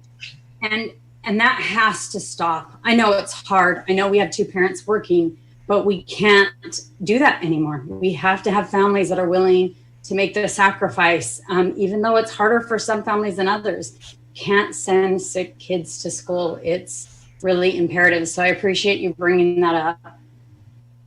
Well, and it's a tightly held core value. So in my household, you worked hard, you worked when you were sick, you worked, so for me, it's a very intentional, like, if I don't feel good, it's very difficult to make myself stay home, because when you work hard and you care, that you get up and you go no matter how you feel. So I think for some of us, and probably more of us than are willing to admit it out loud, it's an entire mind shift that, I'm not staying home for me, I'm staying home for everybody else, because that's my responsibility, not to give whatever I have to everyone else. And so you know, it's been a whole different kind of mind shift for me, and it's been a challenge. So I appreciate the reminder, Steve and Amy, both of you. And I from an employer to an employee perspective, I want to encourage employees to do that as well, and just telling my own story and recognition that that's been a challenge for me. But I've trained myself that I'm not staying home for me. I'm staying home from everyone else, because no one else wants what I have. So that's given myself permission to take care of myself and stay home when I'm sick. Plus, Amy, you'll get my attestation that says that I don't feel good. And so if there's no more other discussion about that, we'll move on to elementary start dates and the recommendation around that. I want to say one more thing. Sure. To be flexible, it causes so much more work for our district staff, for our principals, for our teachers. So I want to say thank you to all of those people, because they have largely wanted to give our families more flexibility. I don't even know if largely, all of us want to, that even with all of the difficulties that it adds, the hours of extra work that it adds, we are giving our families the most flexibility that we possibly can. And I appreciate that. And I thank you for that. And I want you to know we appreciate your work. Thank you, Amy. It's our honor to do it. So in terms of elementary start dates, I did want to start kind of back where we began, and that's this data chart was pulled off of the website, the Ben Franklin County Health website, but it's a screenshot of the Washington Department of Health dashboard. This was from Friday. One of the community letters said that today is 270 cases per 100,000, and that is true. I looked at it before our meeting, but I did pull this one off of the website on Friday. I did update our chart. This is a chart that I showed you the last time we were together. It showed, at that time, I believe a couple of these were incomplete data sets. This now is a complete data set, and the 25th through the 8th is an incomplete data set. So like I told you, those change. It's not, it probably will change. It will change. This number will be different, but just to round that data set out for the board, for an illustration for the board. I also wanted to provide for you an updated set of maps. I showed you these last time we were together about how districts are serving students to start the year, the 2021 school year. So these statewide maps were updated. So this represents how elementary schools were serving their students as of mid-September. So as of mid-September, the dark green are 100% remote. The lighter green is remote and small group. This kind of my favorite color in the universe right here is partial in-person learning for all students. This one is phase in. I think this is the there you can see the difference. This is the phase in. This is the partial in-person for all students. And then these, this kind of blue is kind of this powdery blue color is a typical traditional in-person. So I just wanted to let the board know that these were updated and to show you what elementary schools look like across the state. So you're seeing a lot of, or the majority of the districts are in small group and remote, with the next largest group being 100% remote. I would fully expect to see these change in October. I know many districts are planning to make some changes now into October. So it'll be interesting to see what these look like over the coming weeks and months, and I'll be sure to keep you updated as a board. So I try always with the board to start back where we start, or start from the very beginning when we talk about the background. So on the 28th, it was recommended that we start in an in-person or an at-home learning environment and serving students in small groups of less than 5 for our students that were our most vulnerable to bring them onto campus. On August 10th, the health department recommended for us to continue that model. And then on the 14th, we had a letter from the health department requesting that we start to make those preparations to move to the blended learning environment. So at that point in Franklin County, while the preliminary data analysis showed that we would be going down, in Franklin County, our data sets actually started going up. So this confirmation letter that we got from the health department on the 13th was really important to us. And I recognize that it caused concern for some community members that we weren't taking action right away we were really wanting to be thoughtful and intentional about our next steps forward, given that the preliminary data analysis didn't play out the way it was initially anticipated. So with the October 13th confirmation of our ability to continue to move forward, even with a higher disease activity, we were able then to start collaborating really closely with Dr. Person, and really appreciated that. So I met with Dr. Person. I know I'm not sure if Dr. Person's meeting with many other people more than me. I met with her on the 19th, the 23rd, and the 26th, and she's here tonight. So she and I have been spending lots of time together, and I really appreciate her talking me through this concept of additional mitigation strategies and precautions.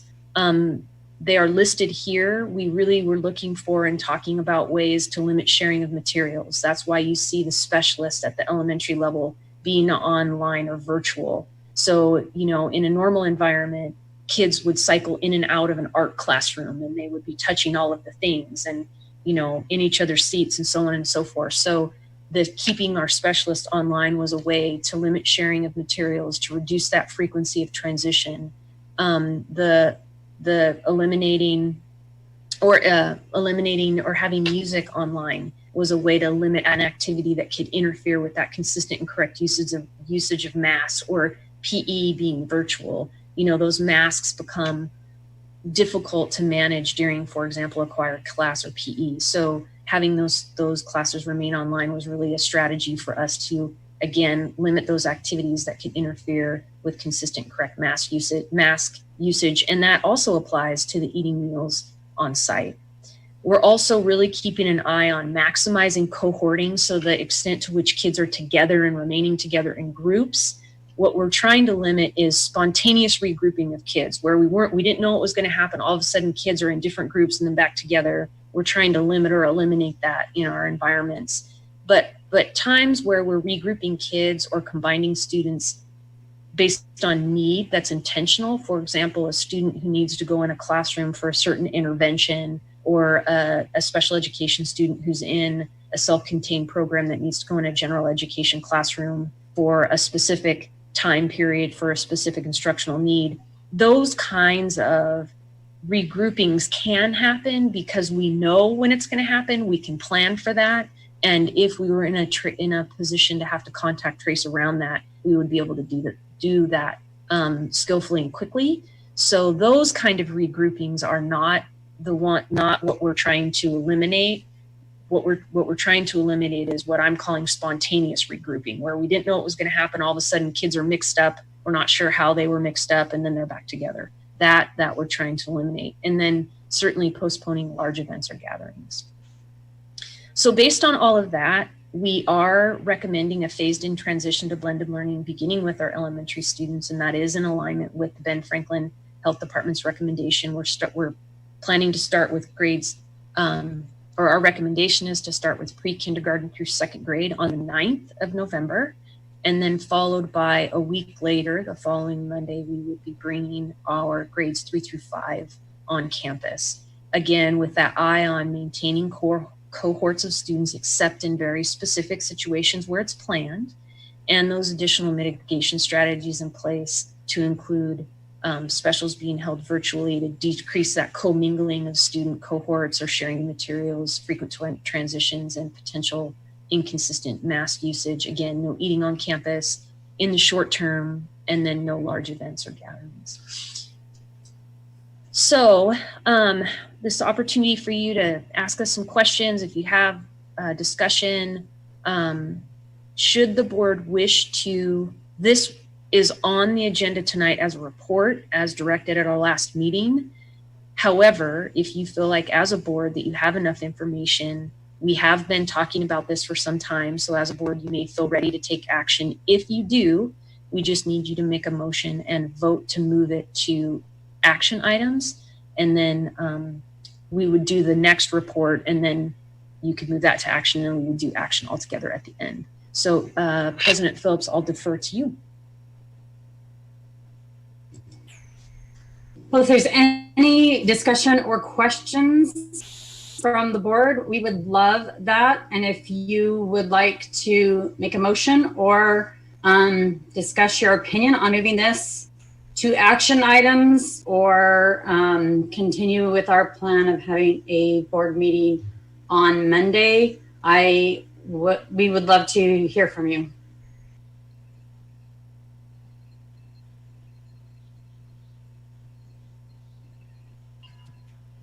No, thank you to the staff, and thank you to Dr. Persons for the different perspectives.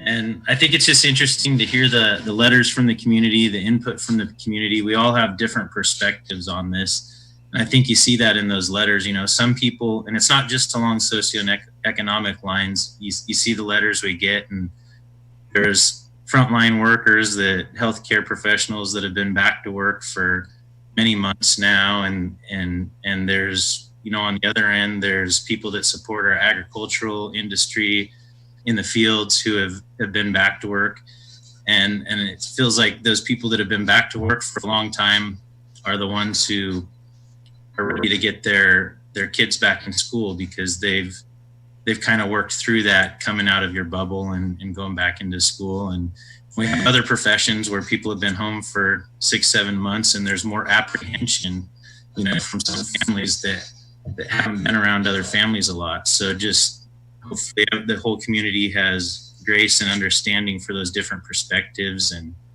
I thank everybody for the information they gave us. And we can always do better. You know, some people may not agree with the schedules that we're implementing or when we're going back, but you know, was it Churchill said, perfection's the enemy of progress. So when I asked for that survey, you know, I may have the perspective that getting kids back a half day 4 times a week is better than this AB schedule, but at some point we have to make progress. So thank you for all of the perspectives, and hopefully the community and teachers, students, staff, everybody has grace and understanding for as we go through this time of changing.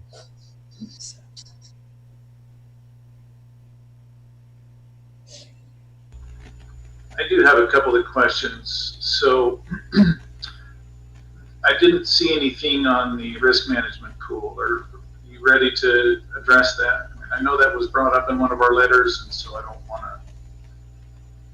want to miss that if we've got information. Sarah, would you like to address that? I can unmute myself, sure. We did receive a letter from the attorney who is working with us on behalf of the pool. The specific contents of that letter is an attorney-client privilege communication that was provided to the board in its entirety. The bottom line is that the pool is recommending that the district strictly adhere to the protocols and recognizes that with the written recommendation of the health district, that the district would be in a position to move forward. Okay, thank you for that. One other question, maybe. So the last thing I want to do is start down this path and then get turned around and have to go back. So I don't know if this is Dr. Person or who this would be. Is there a point that we say this is not working, we've got to stop and go back to online? So Dr. Person, I would let you address that from a public health perspective. Sure, thank you. So from the public health perspective, that would be directed by seeing multiple outbreaks in classrooms, in schools, in districts, which is why we have the safety protocols in place.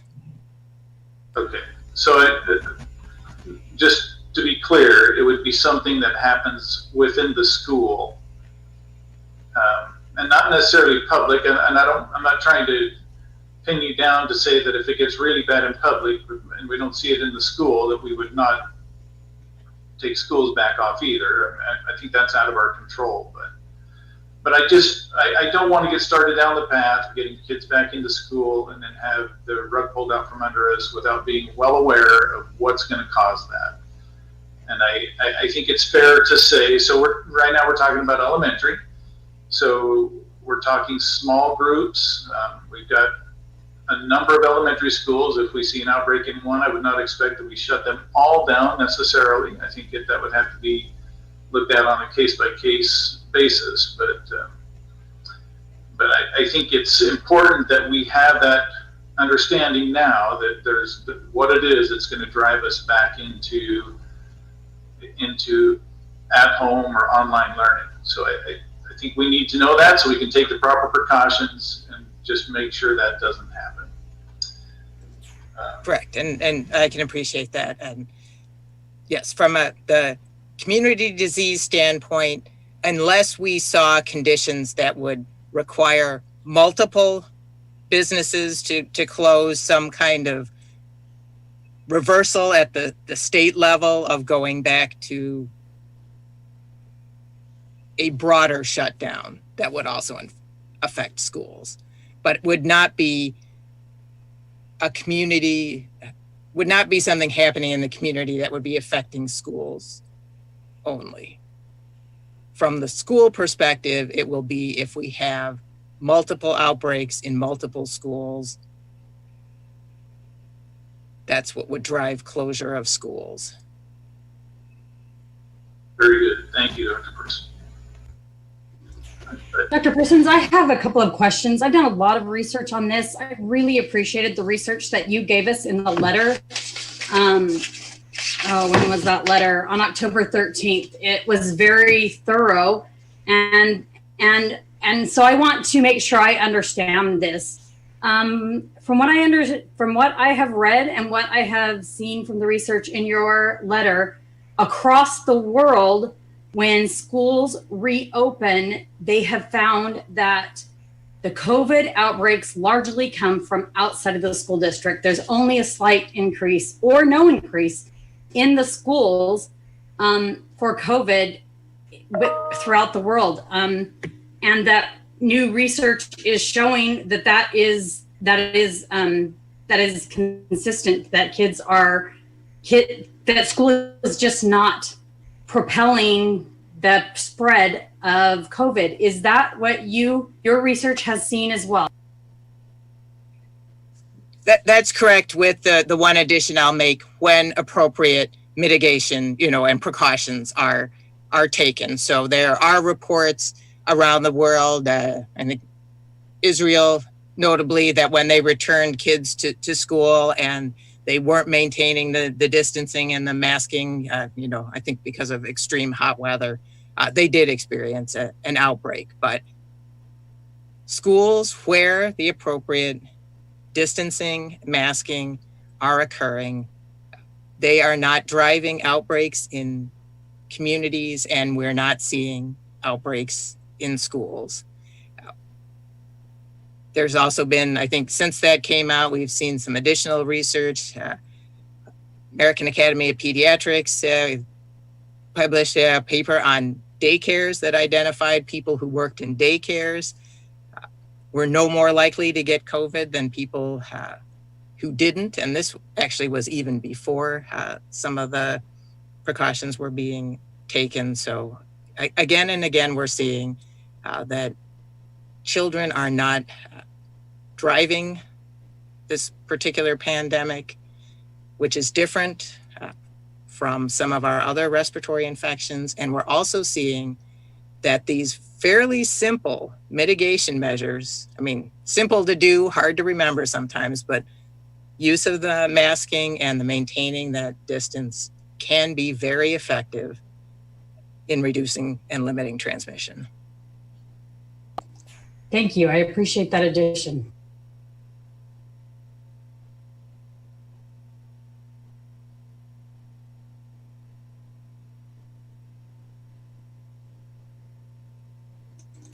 Is there any desire to move the process of taking action for this now rather than on Monday? So if there's no more questions, I'm going to make a motion. So, Madam President, I move to place the elementary school start dates on action items on tonight's agenda. I'll second that motion. We have a motion and a second to move the starting of the elementary schools to tonight on the action items rather than on Monday. Is there any discussion from the board? Yeah, so I want to speak to this just hopefully briefly. So I know there's a lot of, we've had some letters come to us tonight that have been read about concerns about going back to school. And I hope that those people feel like they've been heard and that they're not just being run over. I don't think anybody believes that COVID is not real, that there's been a real impact, especially in some families. However, and I think we also have to take into account that there's more to health than just COVID. There are other physical factors, nutrition, activity. There are mental and social and emotional concerns, and that's not even starting to address the educational concerns. I can appreciate the work that our teachers are doing online with both synchronous and asynchronous learning, and I don't think their workload is going to decrease with this blended learning. In fact, it might increase. So my hope is that we can get through this quickly. But it's a challenge, and I think we've got to start. We've got to move forward. We're going to take the precautions. If our students and our staff will be careful, I think we can get through this and do it very successfully. So again, right now we're just addressing elementary. We'll talk later about the secondary schools, but I am in favor of starting on the proposed schedule and would encourage my fellow board members to vote in favor as well. And the only thing that I want to address about this is that we need all students and all families to wear the masks and address the coming to school. When you're coming to school, you are actually coming to school healthy and not saying that you're not sick when you are. That's the important thing, and that's the only way we're going to be successful.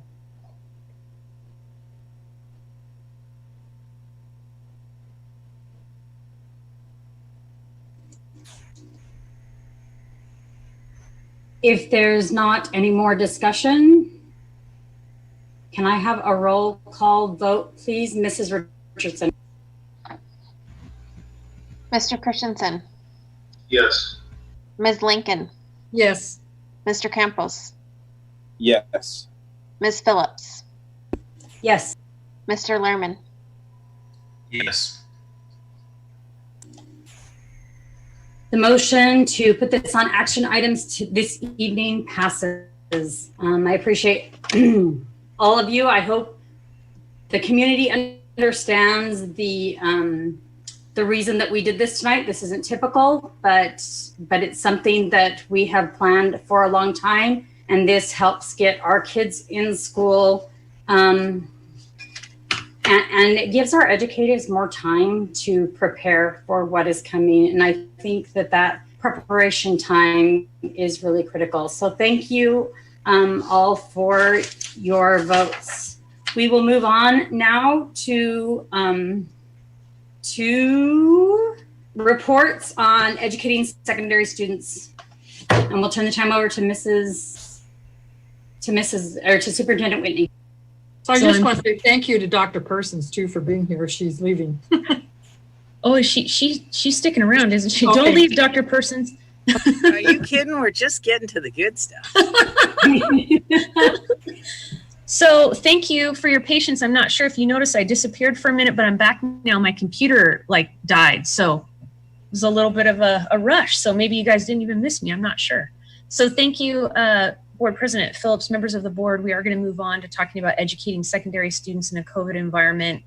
The format for this presentation is very similar to the one you just saw. We'll talk about schedules. We'll talk about some things that are specific to our secondary schools. We'll talk about the public health mitigation strategies that are secondary to our, or that are specific to our secondary schools. And then we'll talk about a recommendation to transition our students to, or our secondary students to blended learning at the trimester, which begins on December 3rd. Again, your options are the same. You could push this out for a special meeting, or you could choose to take action tonight. The process would be exactly the same as the one you just did if you choose to take action on this particular item this evening. So we will not be requesting action on the secondary blended learning approach. Again, you approved that as part of our reopening plan, which you approved in advance of our opening in August. So there's no need for you to approve that piece of it. Our secondary blended learning model, I'm going to turn over to my friend and colleague, Executive Director, Dr. Jenny Rodriguez, to walk through the middle school and high school schedules for you. So Mrs. Rodriguez, or Dr. Rodriguez, and I'll be happy to be I'll do the clicking. Fantastic. Thank you, Superintendent Whitney, Board President Phillips, members of the board. I'm excited to be with you here today to talk about our plans for blended learning for our secondary students. We're going to begin with the middle school schedule. Again, this is an AABB schedule format, just like you saw in the previous presentation around elementary. This gives you a snapshot of what the in-person learning looks like, just like in the elementary model. Group A students come 2 days a week on Monday and Tuesday. Group B students come 2 days a week on Thursday and Friday. As we heard in the previous presentation as well, we have grouped families and households as well into Group A and B so that they're scheduled for the same day at every level, elementary, middle, and high school. This also puts us to our traditional, normal, regular start and end times for middle school students. So just like you saw in the elementary presentation, where we had shifted to the normal early start, late start times, in this middle school schedule, we're shifting to the normal middle school start and end times as well. So very similar to the elementary model in that we have some time at the start for kids to arrive, complete temperature checks. Students would receive their core content instruction in person. That includes English language arts, math, science, and social studies. And then they would do a grab and go lunch and head home. So they would do that 2 days per week. At home in the afternoons, they would have scheduled synchronous classes each of those 4 days. It would include their related arts classes. They each are enrolled in 2 of those each term. It would also include their enhancement class and advisory sessions. They would also have some time for asynchronous learning for their courses. And then at the end of the day is when we would actually do our 0-hour classes, because those need to be done at a distance learning. They're typically music classes, and due to some of the restrictions, those will need to happen at home. So in order for students to be able to participate, we wanted to schedule that at the end of day during the blended learning. If you will move ahead. Can I ask a question on that slide there? So this is saying that that the base instruction, we wouldn't change this going forward. The base instruction for middle school is less. It's 3 hours and 20 minutes twice a week, and we won't need to change that going forward. It'll start that way, and it wouldn't change based on lunches or anything like that. We wouldn't tend to serve lunches at all at the middle school level, right? That is correct, Mr. Lerman, and you'll see that in both our middle and high school AABB schedule models, we are doing grab and go meals. So when we return our middle school and high school students to campus, we would start immediately with the full plan, the full schedule for our secondary students, because meals will continue to be taken home. So if I'm understanding this right, 2 days a week, middle school students, at least at this point, in the morning, they don't have any classes. Is that correct? No, that's not correct. So in this schedule, you can see at the top person where it says in-person learning 2 days per week. So on their Group A or Group B 2 days, they would have in-person instruction in their core content classes. So they go to campus for that 2 days a week. We are keeping the related arts, so PE, band, choir, career technical education courses. Those courses are going to remain in a distance learning model, and we'll talk more about why in a few minutes. So those are continuing in the distance learning in the afternoon. We also have scheduled our enhancement. That is typically a support or an enrichment course for students. That will also be still in the distance learning format, as is advisory. So we've really taken the full menu of middle school courses that a student is in, and we've split it. They're doing some of them in person, and they're continuing to do some in the distance learning model. So Jenny, I think the question is, if I'm an A student and I'm at school on Tuesday, Wednesday, or Monday, Tuesday doing this, what are the B students doing? They would be doing asynchronous learning, similar to what we saw in the elementary schedules. So the students during their at-home time have asynchronous learning scheduled. It's just not reflected on this diagram. No, we haven't given you the entire day for the at-home students. So you can see the morning for the days that they're in person. On the bottom, you can see what it looks like 4 days a week, because that's in distance all 4 days. Certainly, we have more detailed schedules that break that down for students and staff day by day.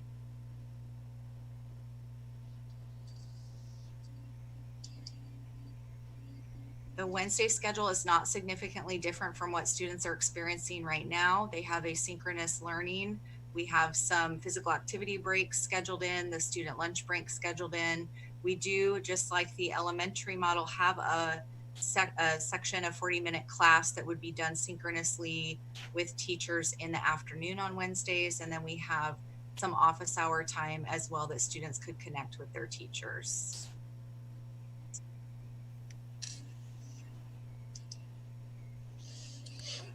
As we talked about in the first presentation, there are some additional mitigation strategies that we need to have in place given our current community numbers. So cohorting is a really important one. Students at our middle schools are scheduled into teams and houses. We have a lot of our lingo, but what this means is that there is a small group of teachers, either 2 or 4 teachers, who share a group of students. So in the 6th grade, in most cases, it's a 2-teacher team. They have, each of them have about 30 students, and then they swap and have the other 30 students. So it's a cohort of about 60 students. At 7th and 8th grade, those are typically done in a 4-person interdisciplinary team.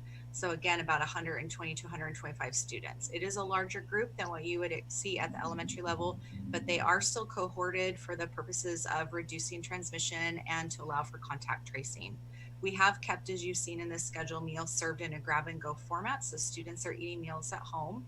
And our high-risk classes like music, art, PE, and our other related arts courses, those are going to continue in a distance learning format.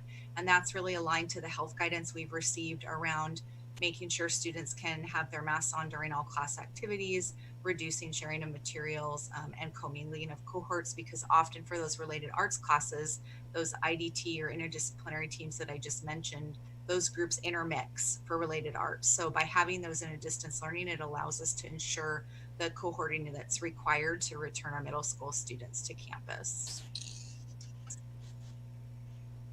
So I'll pause for just a moment before we go on to some additional information, if there are additional questions or discussion that the board would like to have.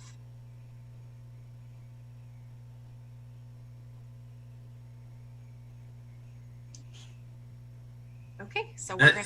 I just have a comment. It doesn't necessarily have to do with changing the schedule. Just like the Wednesday where that schedule's laid out there, how do we create some more communication and accountability that this is what students should be doing? So I have a middle school student, and I guess as a parent, and I'm home probably half the week, and my wife's home the other part. I'm not aware, like, there's these different asynchronous learning time periods. But from what I see from my student, I don't see that, okay, this is what you should be studying asynchronously during this time period, during that time period.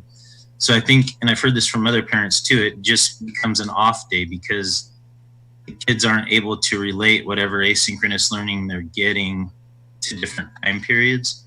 And it's hard for schedule management. So no answer here, but I think it's applicable at the elementary, middle school, and high school that somehow the communications need to tie the asynchronous lessons to time periods. If we're going to say that it's a scheduler, it all just kind of gets lost as, oh, this is my non-school day, and the kids don't. And then they get overwhelmed, right? And we get the messages where parents are saying, my kid's spending 6 hours a day doing asynchronous stuff. I think we need to somehow tie the lessons to the times eventually when we get to that point. Thank you for that feedback.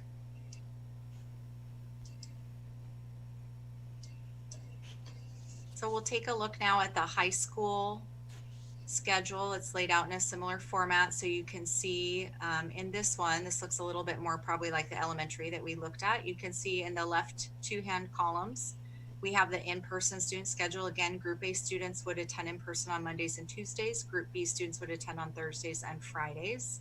On the in-person days, we have time set aside for students to complete those temperature checks upon arrival.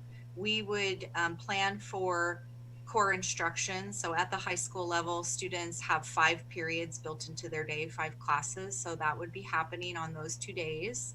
We have set aside some time for 0 hour and 7th hour. In this case, we have kept 0 hour virtual, but provided time for students to be able to get to campus. 7th hour would be held in person. So those students would stay on campus because it happens immediately following the kind of regular period schedule for the day. And then students go home and have a short amount of time for some asynchronous learning on those 2 in-person days. On Wednesdays, it looks again very similar to our Wednesday schedule that we currently have for high school students. So again, it is primarily an asynchronous learning day. We have again scheduled in a 40-minute session that can be used for advisory lessons or intervention. And then there are teacher office hours at the end of the day. And on the 2 fully at-home days for our students, again, it's asynchronous learning. We've built in some physical activity breaks and of course a lunch break every day. And we've also scheduled for some time potentially in the afternoon to meet with teachers.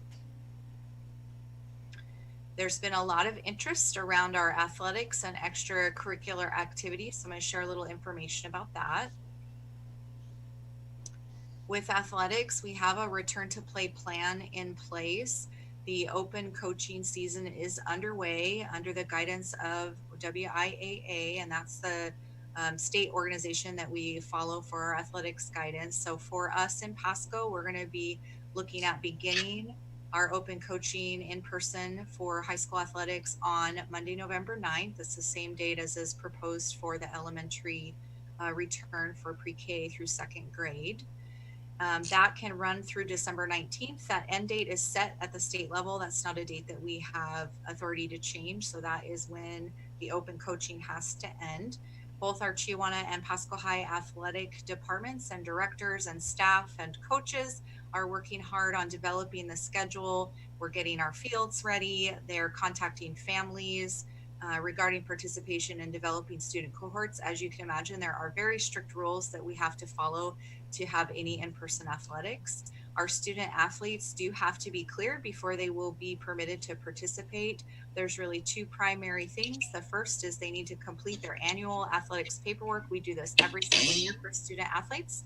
They can start by going to their family ID registration, which is available on both the Chiawana High and Pasco High websites. There's some forms there that need to be filled out online or uploaded. In addition, students must be academically eligible. So high school students, this is for you. You need to have a 2.0 GPA in order to participate. So now is the time to make sure that we've got our grades in order. Our winter season, which will be the first official high school season, begins on December 28th. At the state level, they have moved the athletic seasons for this year. So we've reduced the length of time. We actually will begin with the winter season. Then we will have what is typically the fall season, followed by the spring season. And those athletic seasons are going to actually run slightly beyond the end of the school year this year in order to get through all of our sports activities. It is important for student athletes and their families. If you are a high-risk individual, it's important to consult with your medical provider before participating in athletics. Now, can you go back to that, Dr. Rodriguez? The winter season starting on 12/28/20 is contingent on COVID numbers. Is that a correct statement? And by forward? Yes, it is correct. Currently, the WIAA guidance is all tied to the governor's phased plan. So we're currently in phase 2, which means there are certain activities that are permissible. That's why we're able to move forward even with our open coaching season. So I would anticipate that likely we will be able to move forward with our athletic seasons unless there is drastic change, and one never knows in these times. But I anticipate we'll be able to move forward. Moving forward with the season does not necessarily mean that we'll get to have contests, have spectators, have travel, play other teams from other districts. Those things will all be dependent on the health conditions, both in our area and in the regions where we typically play. So, for example, in our board package, I think basketball required 25 or less cases per 100,000, which at this point we're not close to. But if we hadn't reached the 25 number, we would start the basketball season with practices, etc. But at this point, competitions are dependent on community health. Okay. Correct. Second question, no middle school sports at this time. This is just high school sports. Is that a correct statement? That is a correct statement. We have not received guidance from the state around middle school athletics. It is more of a regional decision. So we are working with our partners within the Mid-Columbia Conference, the other districts that we typically work with for middle school athletics, to determine what middle school athletics might look like for this year. There's a number of different options that each district is taking a look at, but it's a decision we do need to make for our local league. So we're a part of that decision, but certainly not the only voice in that decision-making process. Okay. So we would expect to get more information on that in a future board meeting. Thank you. Visual and performing arts is another area where we have received a lot of questions and there's been a lot of interest. We did receive information from the Office of Superintendent of Public Instruction, as well as the State Department of Health and L&I regulations at the end of September, specific to performing arts. So there's a lot of information on this slide, but we really can sum it up by saying singing and playing any instrument that requires the removal of a mask. Those are high-risk activities. They're very limited even for public school settings. So band is limited to percussion and stringed instruments. Cloth face coverings have to be maintained at all times. Choir is not permitted at all in person. And there's some other guidance as well. So there's a lot of things we have to follow.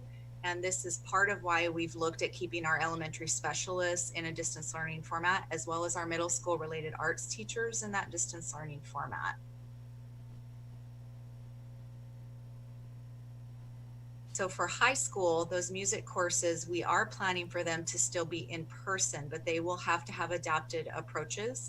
The other item that has generated some questions for the district is around high school marching band. Again, at this time, based under that Department of Health, L&I, and OSPI guidance, we're not able to do marching band. We are hoping that we still will be able to do that later this year.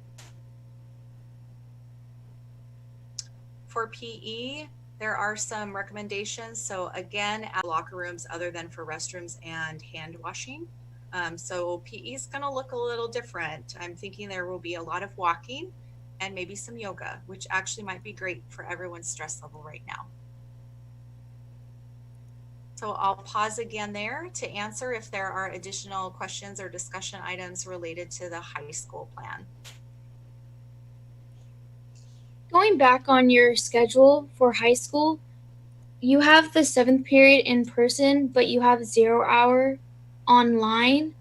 As a person in 0 hour, would there be a way for us to, I'm not sure, coordinate where if you don't have a 7th hour and you have a 0 hour, for us to go in person? There's a couple of factors that play into that. One is the courses that are offered. So some of our typical 0 hour courses are courses that will be very difficult to do in person. For example, jazz band and jazz choir. So by trying to keep some of those virtual, we were trying to provide an opportunity for students to do a more normal experience with those classes. 7th hour classes tend to be things that we will be able to do in person. So that was the rationale behind that. We certainly could take a look at individual 0 hour courses and determine if it might better fit to schedule that at the end of the day. And that's something we would do in partnership with our high schools. Thank you. So Dr. Rodriguez, can you go back to that high school schedule?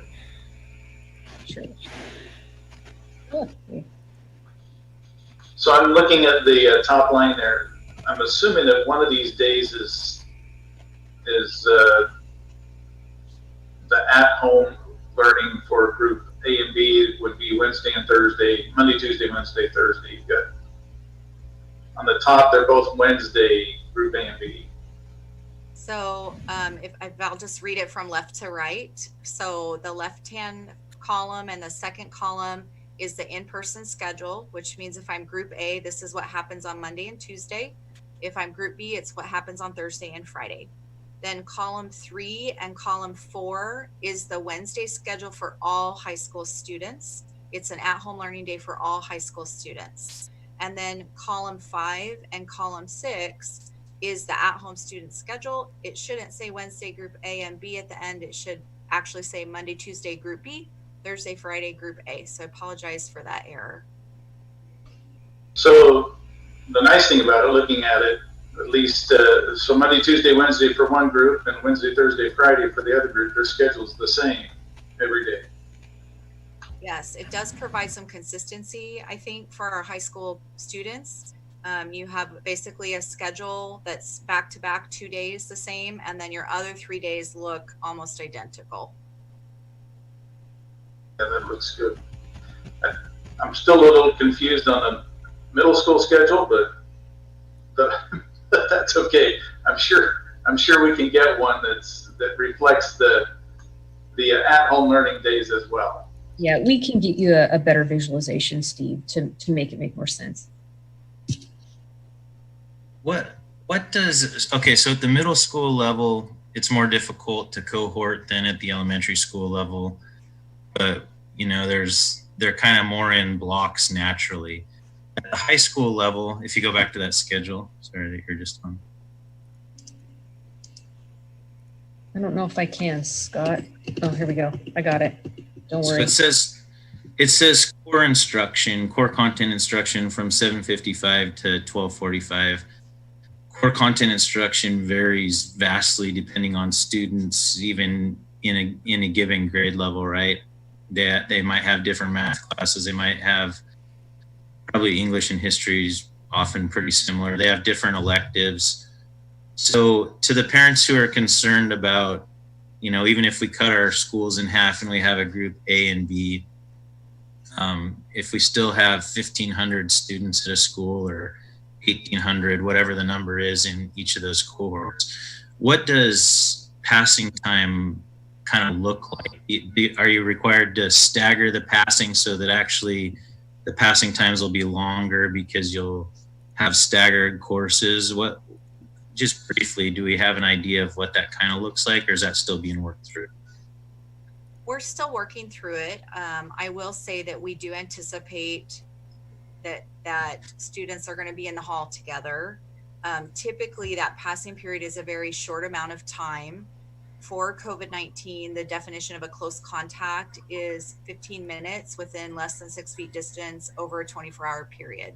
So typically in a passing period, students aren't going to be within that 6 foot distance of the same individual for more than 15 minutes. It's a much shorter time period than that. So the risk is reduced because of the time frame.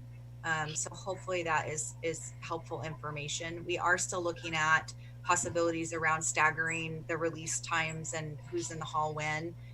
That's a piece that we're still working out. Okay, thank you.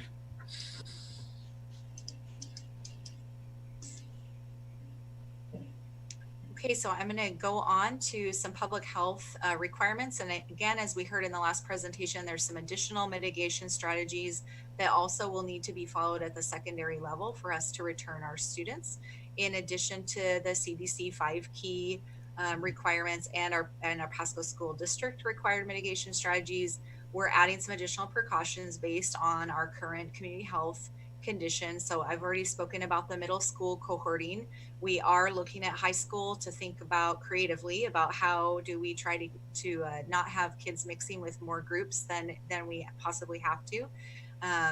We are looking at those higher risk activities often being done either virtually or in an alternative format. For example, music at the high school. Meals would not be eaten on site in this high school blended learning schedule. No large events would be held. And then again, we are looking at a phase-in for our secondary students after our elementary students. So we've looked at some dates already for elementary. Secondary dates would be later than those dates. So considering just our choices for secondary students, just a couple of more points to share with you. Again, our reopening plan approved in August called for all of our students to move to blended learning when we were able to do so. As you know, we have both families and staff that have been asking for some flexibility for those that are not yet comfortable to be on site. Secondary course offerings are going to be difficult to duplicate. At the middle school level, teachers who teach career technical education, music classes, these are very specialized roles for teacher. At the high school level, it's even more extensive than that. So it'd be very difficult to duplicate those course offerings in both a blended and at-home model because of the requirements for staff at the secondary level. So we're continuing to explore how we can offer flexibility for families who would like to remain in at-home learning.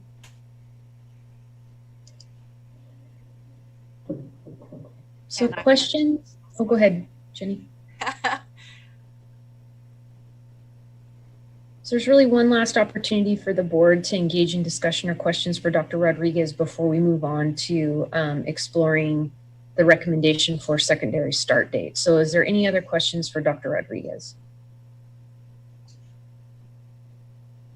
I do have a question, and I'm not suggesting you should change this necessarily.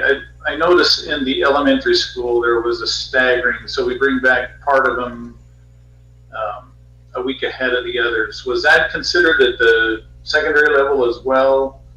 And I'm just curious.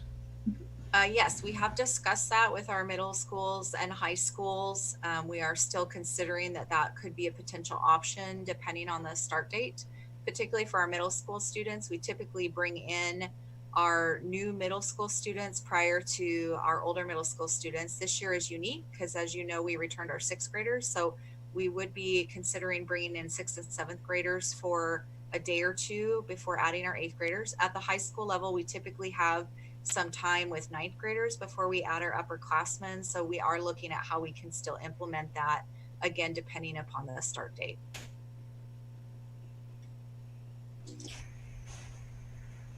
Okay, Brisa, Nichelle, and Krista, this has everything to do with you. I would love to hear from you. I'd love to hear how you feel about the return to school.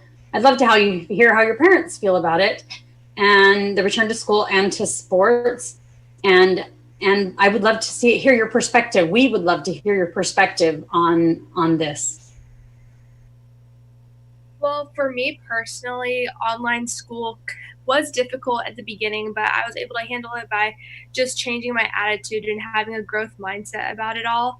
But when it comes to my peers, I have gotten a lot of comments about I'm failing this class and I'm an A+ student. I'm not doing well in this subject when usually I'm a hands-on learner. So when I'm in school, I'm able to do great. So we have a lot of complaints coming from our students. I did a Instagram questionnaire today asking students about what their thoughts and what their concerns are.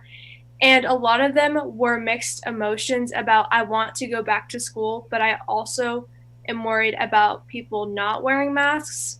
But me personally, my dad he's at risk.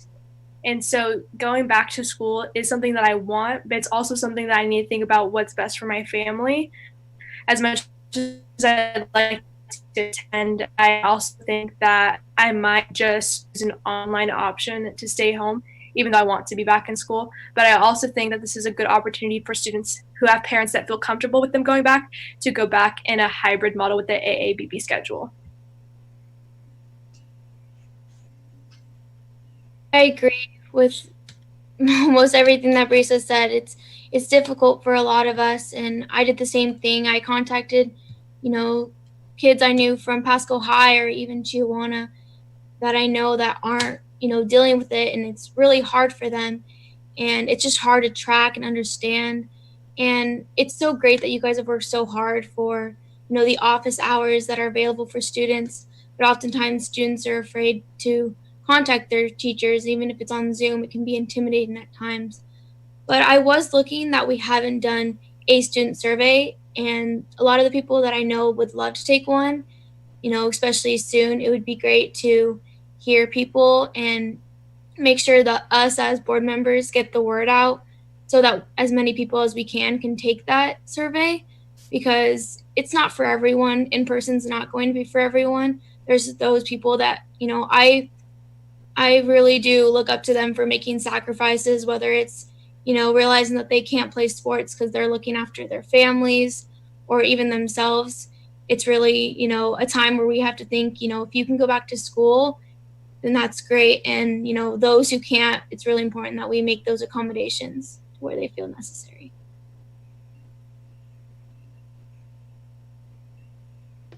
I agree with both of them. A lot of the kids at my school have mixed feelings about this. The ones that do want to go back, they get confused with the assignments and everything, because sometimes some of the classes take a while on attendance, or there's a lot of things going on. But I know a lot of the kids want to continue this because they are afraid of all the risks and everything.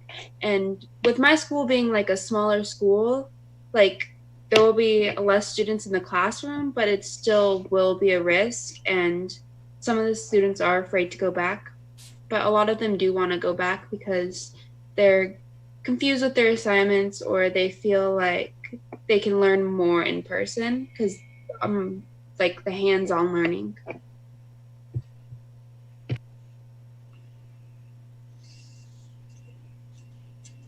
Thank you for your comments, ladies. Are there any more comments, or can we move on?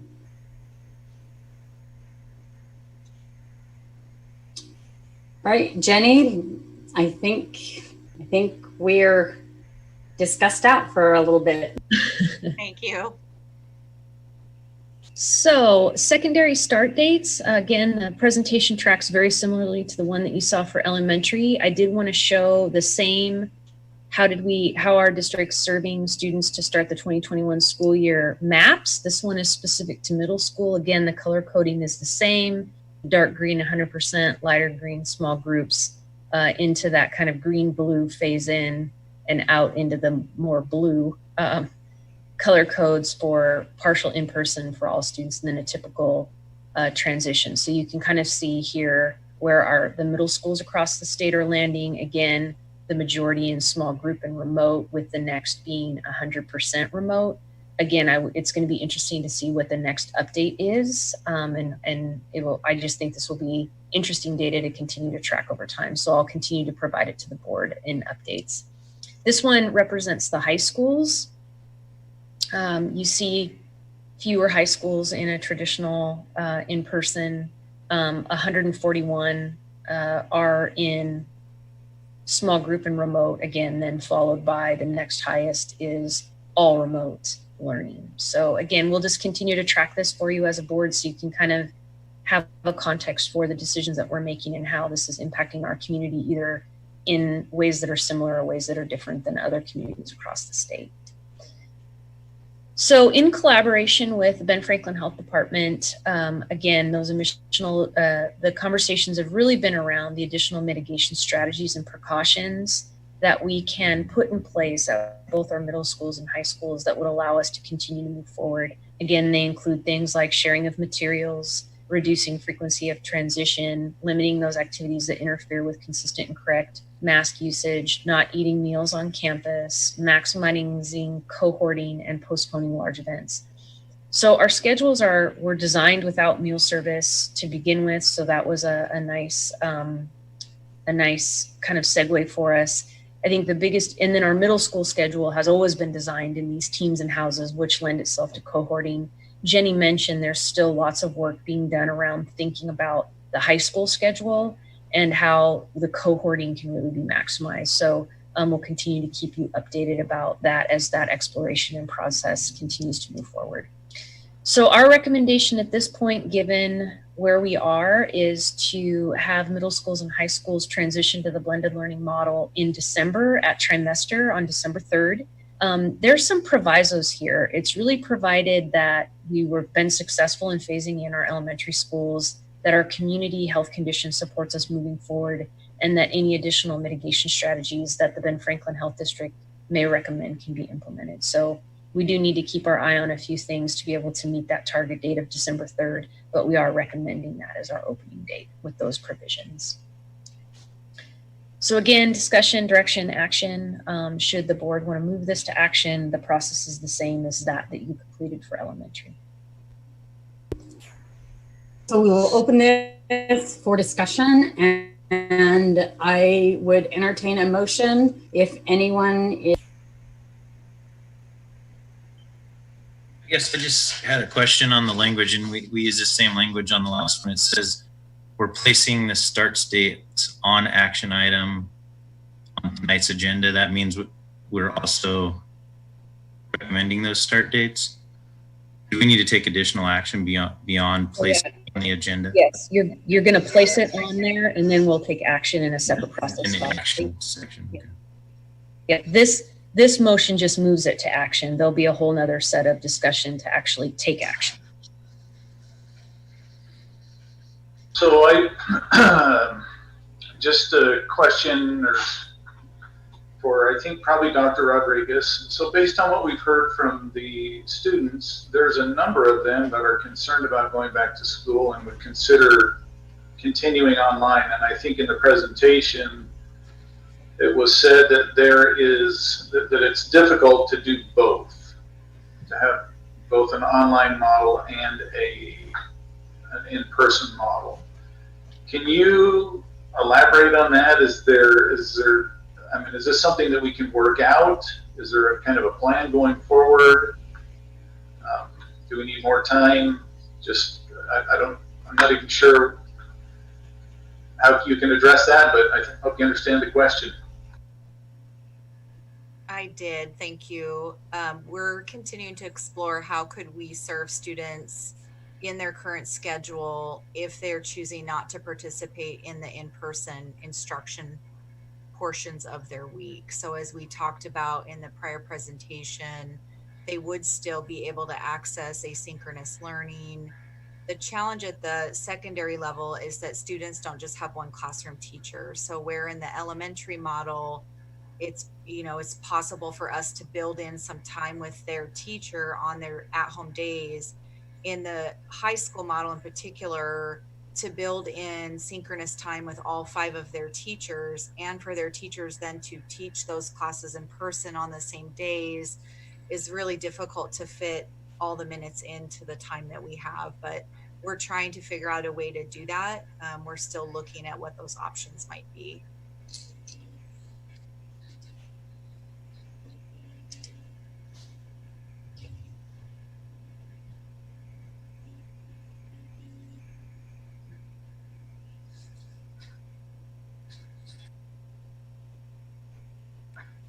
So between the days that we want for our secondary start times, is there going to be a student survey for people to fill out just so we can get a number of who we're trying to direct our attention to, or who might need, like Mr. Christensen said, the extra accommodations for not wanting to go to school?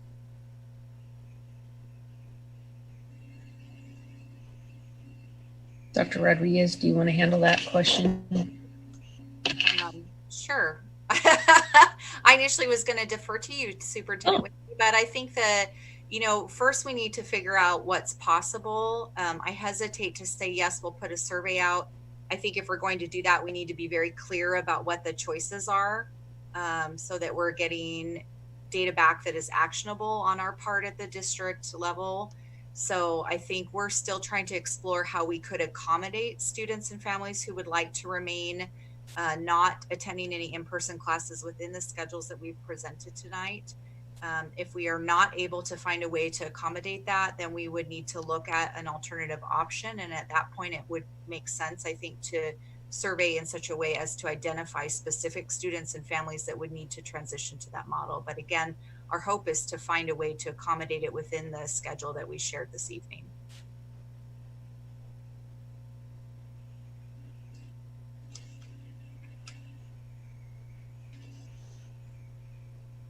Okay, so I feel like I'm speaking more than anybody else here, but I'm going to just, so I'm going to make a recommendation. I don't know if we need action or emotion or what, but it sounds to me like there's a little more information that we need on the high school level. I can tell you I am in favor of starting on the 3rd, of making that our target, December 3rd, to start. I'm sure there are some people that would like that, a definite start date, but I would be in favor of waiting until our next board meeting. I don't know that we need to have a special board meeting, but that would give you 2 weeks to do a little more investigation on what it would look like to do both online, continued online, and an in-person model. If you need to do a survey, you can do it in that time period as well, I would think. But it sounds to me like this one is not as cut and dried, and the original start date is more than a month away anyway, so I think we have time. But I don't know what my other fellow board members think, but that would be my preference.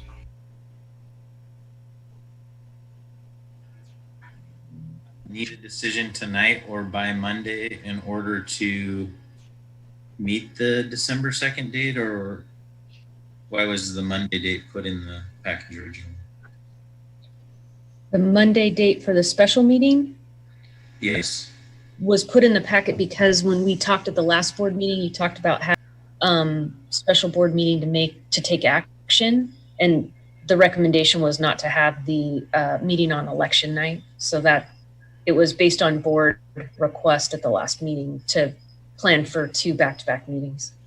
I guess I'll ask it a different way, and I think Mr. Christian already asked if we made the decision at the next regularly scheduled board meeting, would the district still be able to meet the December 2nd proposed start date if the board took action at that time?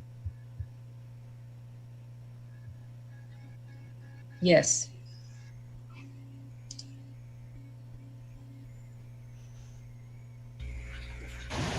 Superintendent Whitney, would that put any undue pressure or stress on our teachers or staff?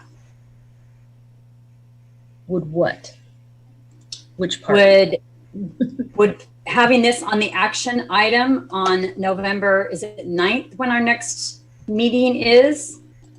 By moving this action item to the 9th, would it cause any hardship on our teachers or on our district staff? We're going to continue to plan for transition at the trimester. So it's not any undue hardship on us. I think there's people who want some certainty around dates. I think families are wanting to know, et cetera. But in terms of our timelines, we're going to continue to move forward with planning. So it doesn't change anything for us. I think it's the communication to the community, kind of some certainty for people. That would be the issue. And we will, regardless of whether we move this to an action item tonight or on the 9th, we will still get more information on the high school reopening, correct? Correct. Okay.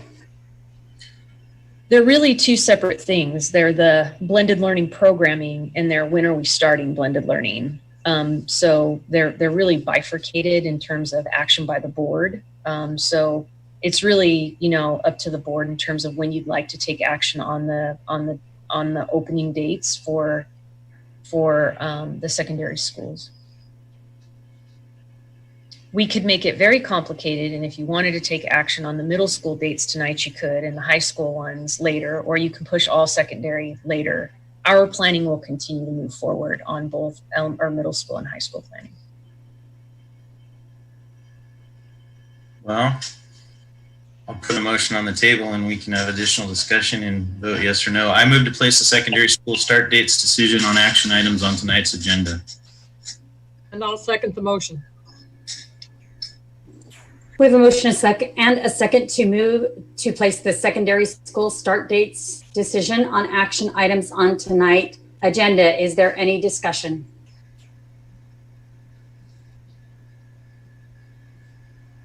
I would just like clarification on the secondary school start dates. So we initiated the December 3rd for the start date due to the transition of trimesters, right? Because there was no way for us to start earlier than that.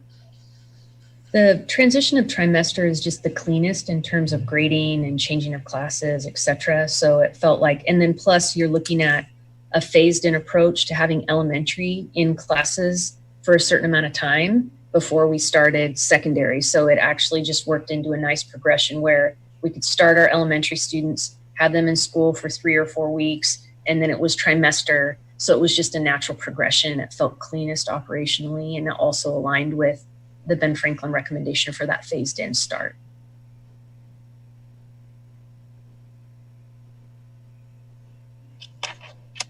Yeah, for my part, I am in favor of making that our target date. This group of kids is different than elementary. They're for all intents and purposes, especially at the high school level, they're adults. I think the transmission rate is going to be different among them. It sounds like we haven't got it completely ironed out yet, the program and what it will look like, which I'm sure we can get resolved in the next couple of weeks, or maybe it's going to take a little bit longer than that, but or hopefully have more clarity in a couple of weeks. I agree with Superintendent Whitney. There are people who want some certainty on a start date. So if we're just talking about a start date, I am in favor of the 3rd. Is there anything that would change that? So I did want to highlight that there are 3 provisions there that were successful at the elementary, that were able to implement the mitigation, the additional mitigation measures, and that the community health conditions support us moving forward. So while we're naming December 3rd, if any 3 of those items become an issue, we would need to be communicating with you and as a board and the community about a potential delay. So I do want to be very clear and transparent about that there are some caveats to our secondary starts, not as much for the middle school, but for the high school for the reasons you just mentioned, Steve. So in pure transparency and trying to be proactive with the community, I think that's important to highlight. Can you repeat those 3 provisions? Yeah, successful phase in at the elementary level, that our community health conditions support moving forward, and that any additional mitigation measures that are recommended by Ben Franklin Health Department can be implemented. A fourth bullet might be that logistically we can meet the requirements and needs of both the staff and the students and families. Because all the logistics haven't been determined yet, you guys are working through them. You might run into some logistical snags that require additional time and might not allow you to meet that target date, but you're going to try your hardest to meet the target date. Yep. That's a great point, Scott. Thank you. I think the thing we don't want to do is, I think the probability of missing that date is low, but I don't think we want to set a date and then change a date. So I don't think there's any risk in waiting a couple of weeks till our next board meeting where we have additional information. On the other hand, I know there are some people who want certainty. So I'm not sure how we say, look, our target date is December 3rd, but with the asterisk that could change.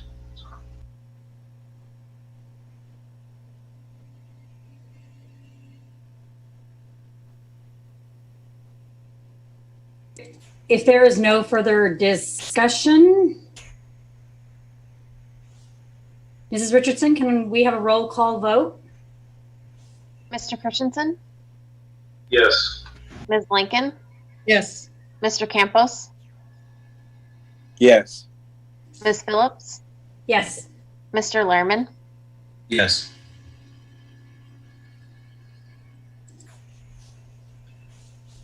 The motion has passed to move the secondary education to the restart of the secondary education to tonight's agenda.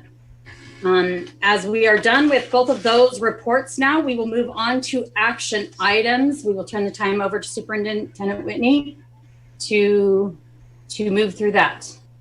Okay. So she's panicking slightly because her screen share is not working.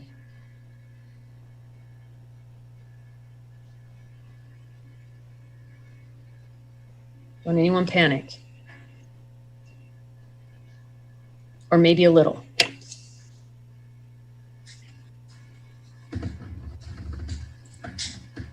Look at me, I was all prepared and everything. This is how our teachers feel when they're doing their blended learning, they're doing their online virtual learning, they've like got a lesson and then like all of a sudden it doesn't work.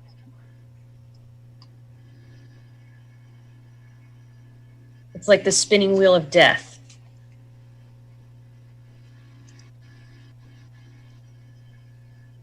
Hold on. Where's Mark when you need him? He's probably laughing at me in the background right now.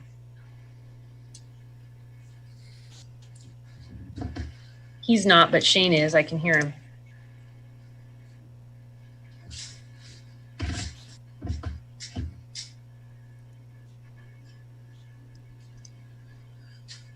Okay. Oh, somebody got it for me. Okay. So thank you for your patience. I apologize. And like I said, I know that happens to our teachers all the time when they're trying out their technology. So thank you for your patience.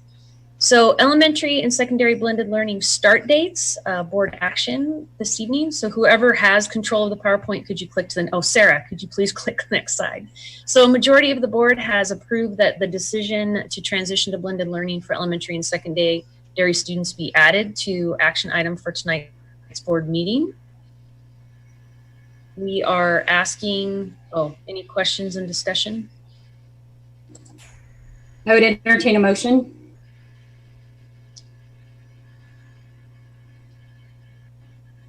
I move that Pasco School District will transition elementary students to blended learning beginning with grades pre-K through grade 2 on November 9th, 2020, and with grades 3 through 5 beginning on November 16th, 2020. I'll second the motion. There's a motion and a second to move for the Pasco School District to transition elementary students to blended learning beginning with pre-K through grade 2 on November 9th, 2020, and with grade 3 through 5 beginning on November 16th, 2020. Is there any discussion?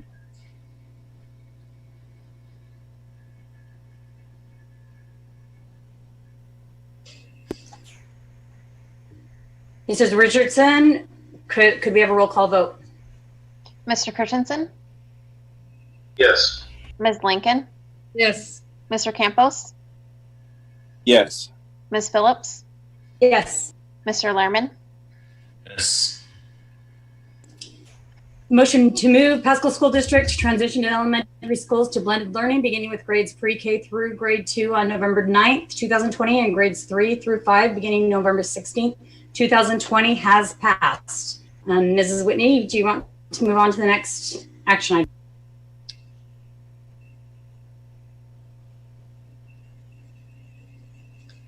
So you have before you a consideration for secondary start dates of December 3rd.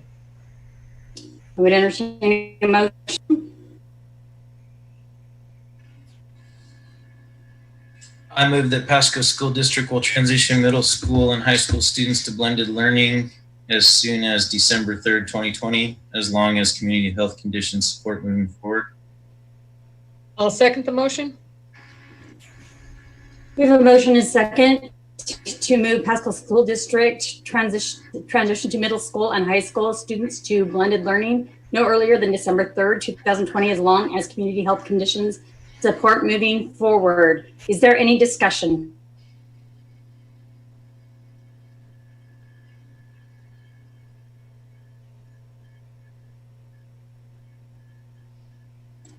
If there is no discussion, Mrs. Richardson, can we have a roll call vote? Mr. Christensen, Yes. Ms. Lincoln, Yes. Mr. Campos, Yes. Ms. Phillips, Yes. Mr. Lehrman, Yes.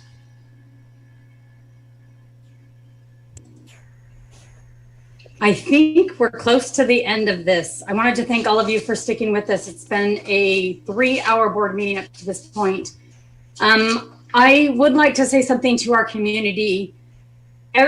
From what we have seen through the many, many letters that we have heard, and throughout the and through those that we have talked to in the community, there's a wide range of worry, fear, and all of this with this COVID-19. Some are very worried and very frightened, and some don't feel like COVID is that big of a deal. And then there's everything in between. What I do want to really encourage our community to do is to be careful and be cautious. I know we're late and I know we have a long, but I want to tell you a really quick story. There were a group of people and they asked them to all to write a name on their balloon, and there was quite a big group in a room.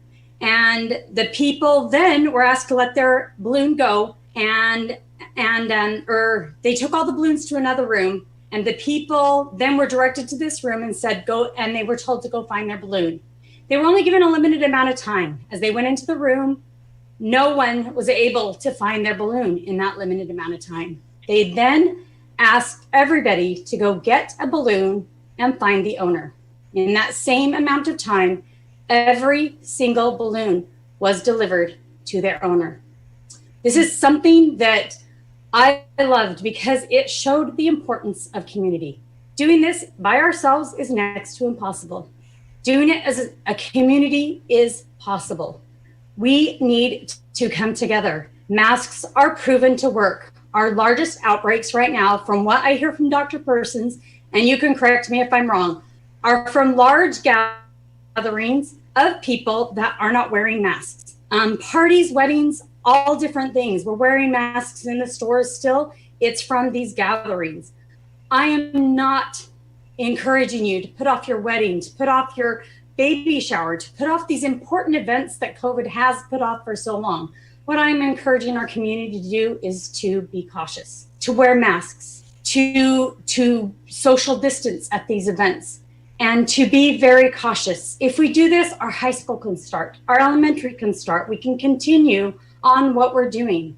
So I ask, no matter what your viewpoints are, that we do what's best for the community, and we do this for others. You know, getting those balloons, each person did it for someone else. They didn't do it for ourselves. And if we can do that as a community, we will be successful. Are there any other comments from the board?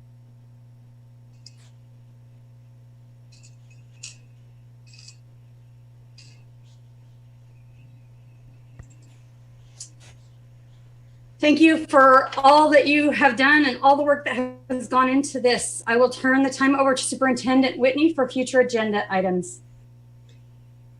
So at our next board meeting, we will not be holding a special meeting on Monday, as the action that would have been scheduled for Monday was conducted tonight. So there will be no special meeting on November 2nd. I want to make sure that that's clear to not only the board, but the community.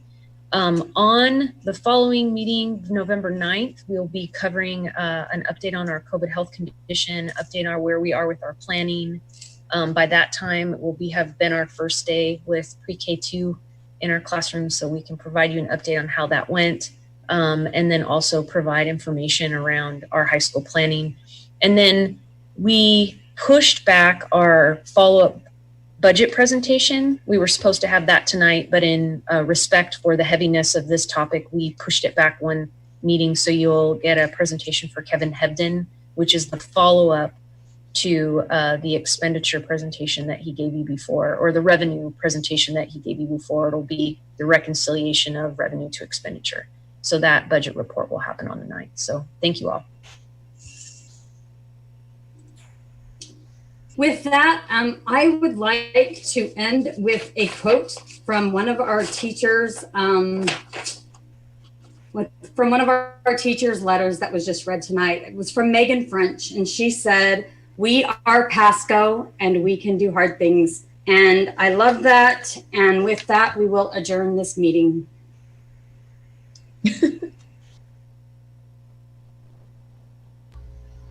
Are we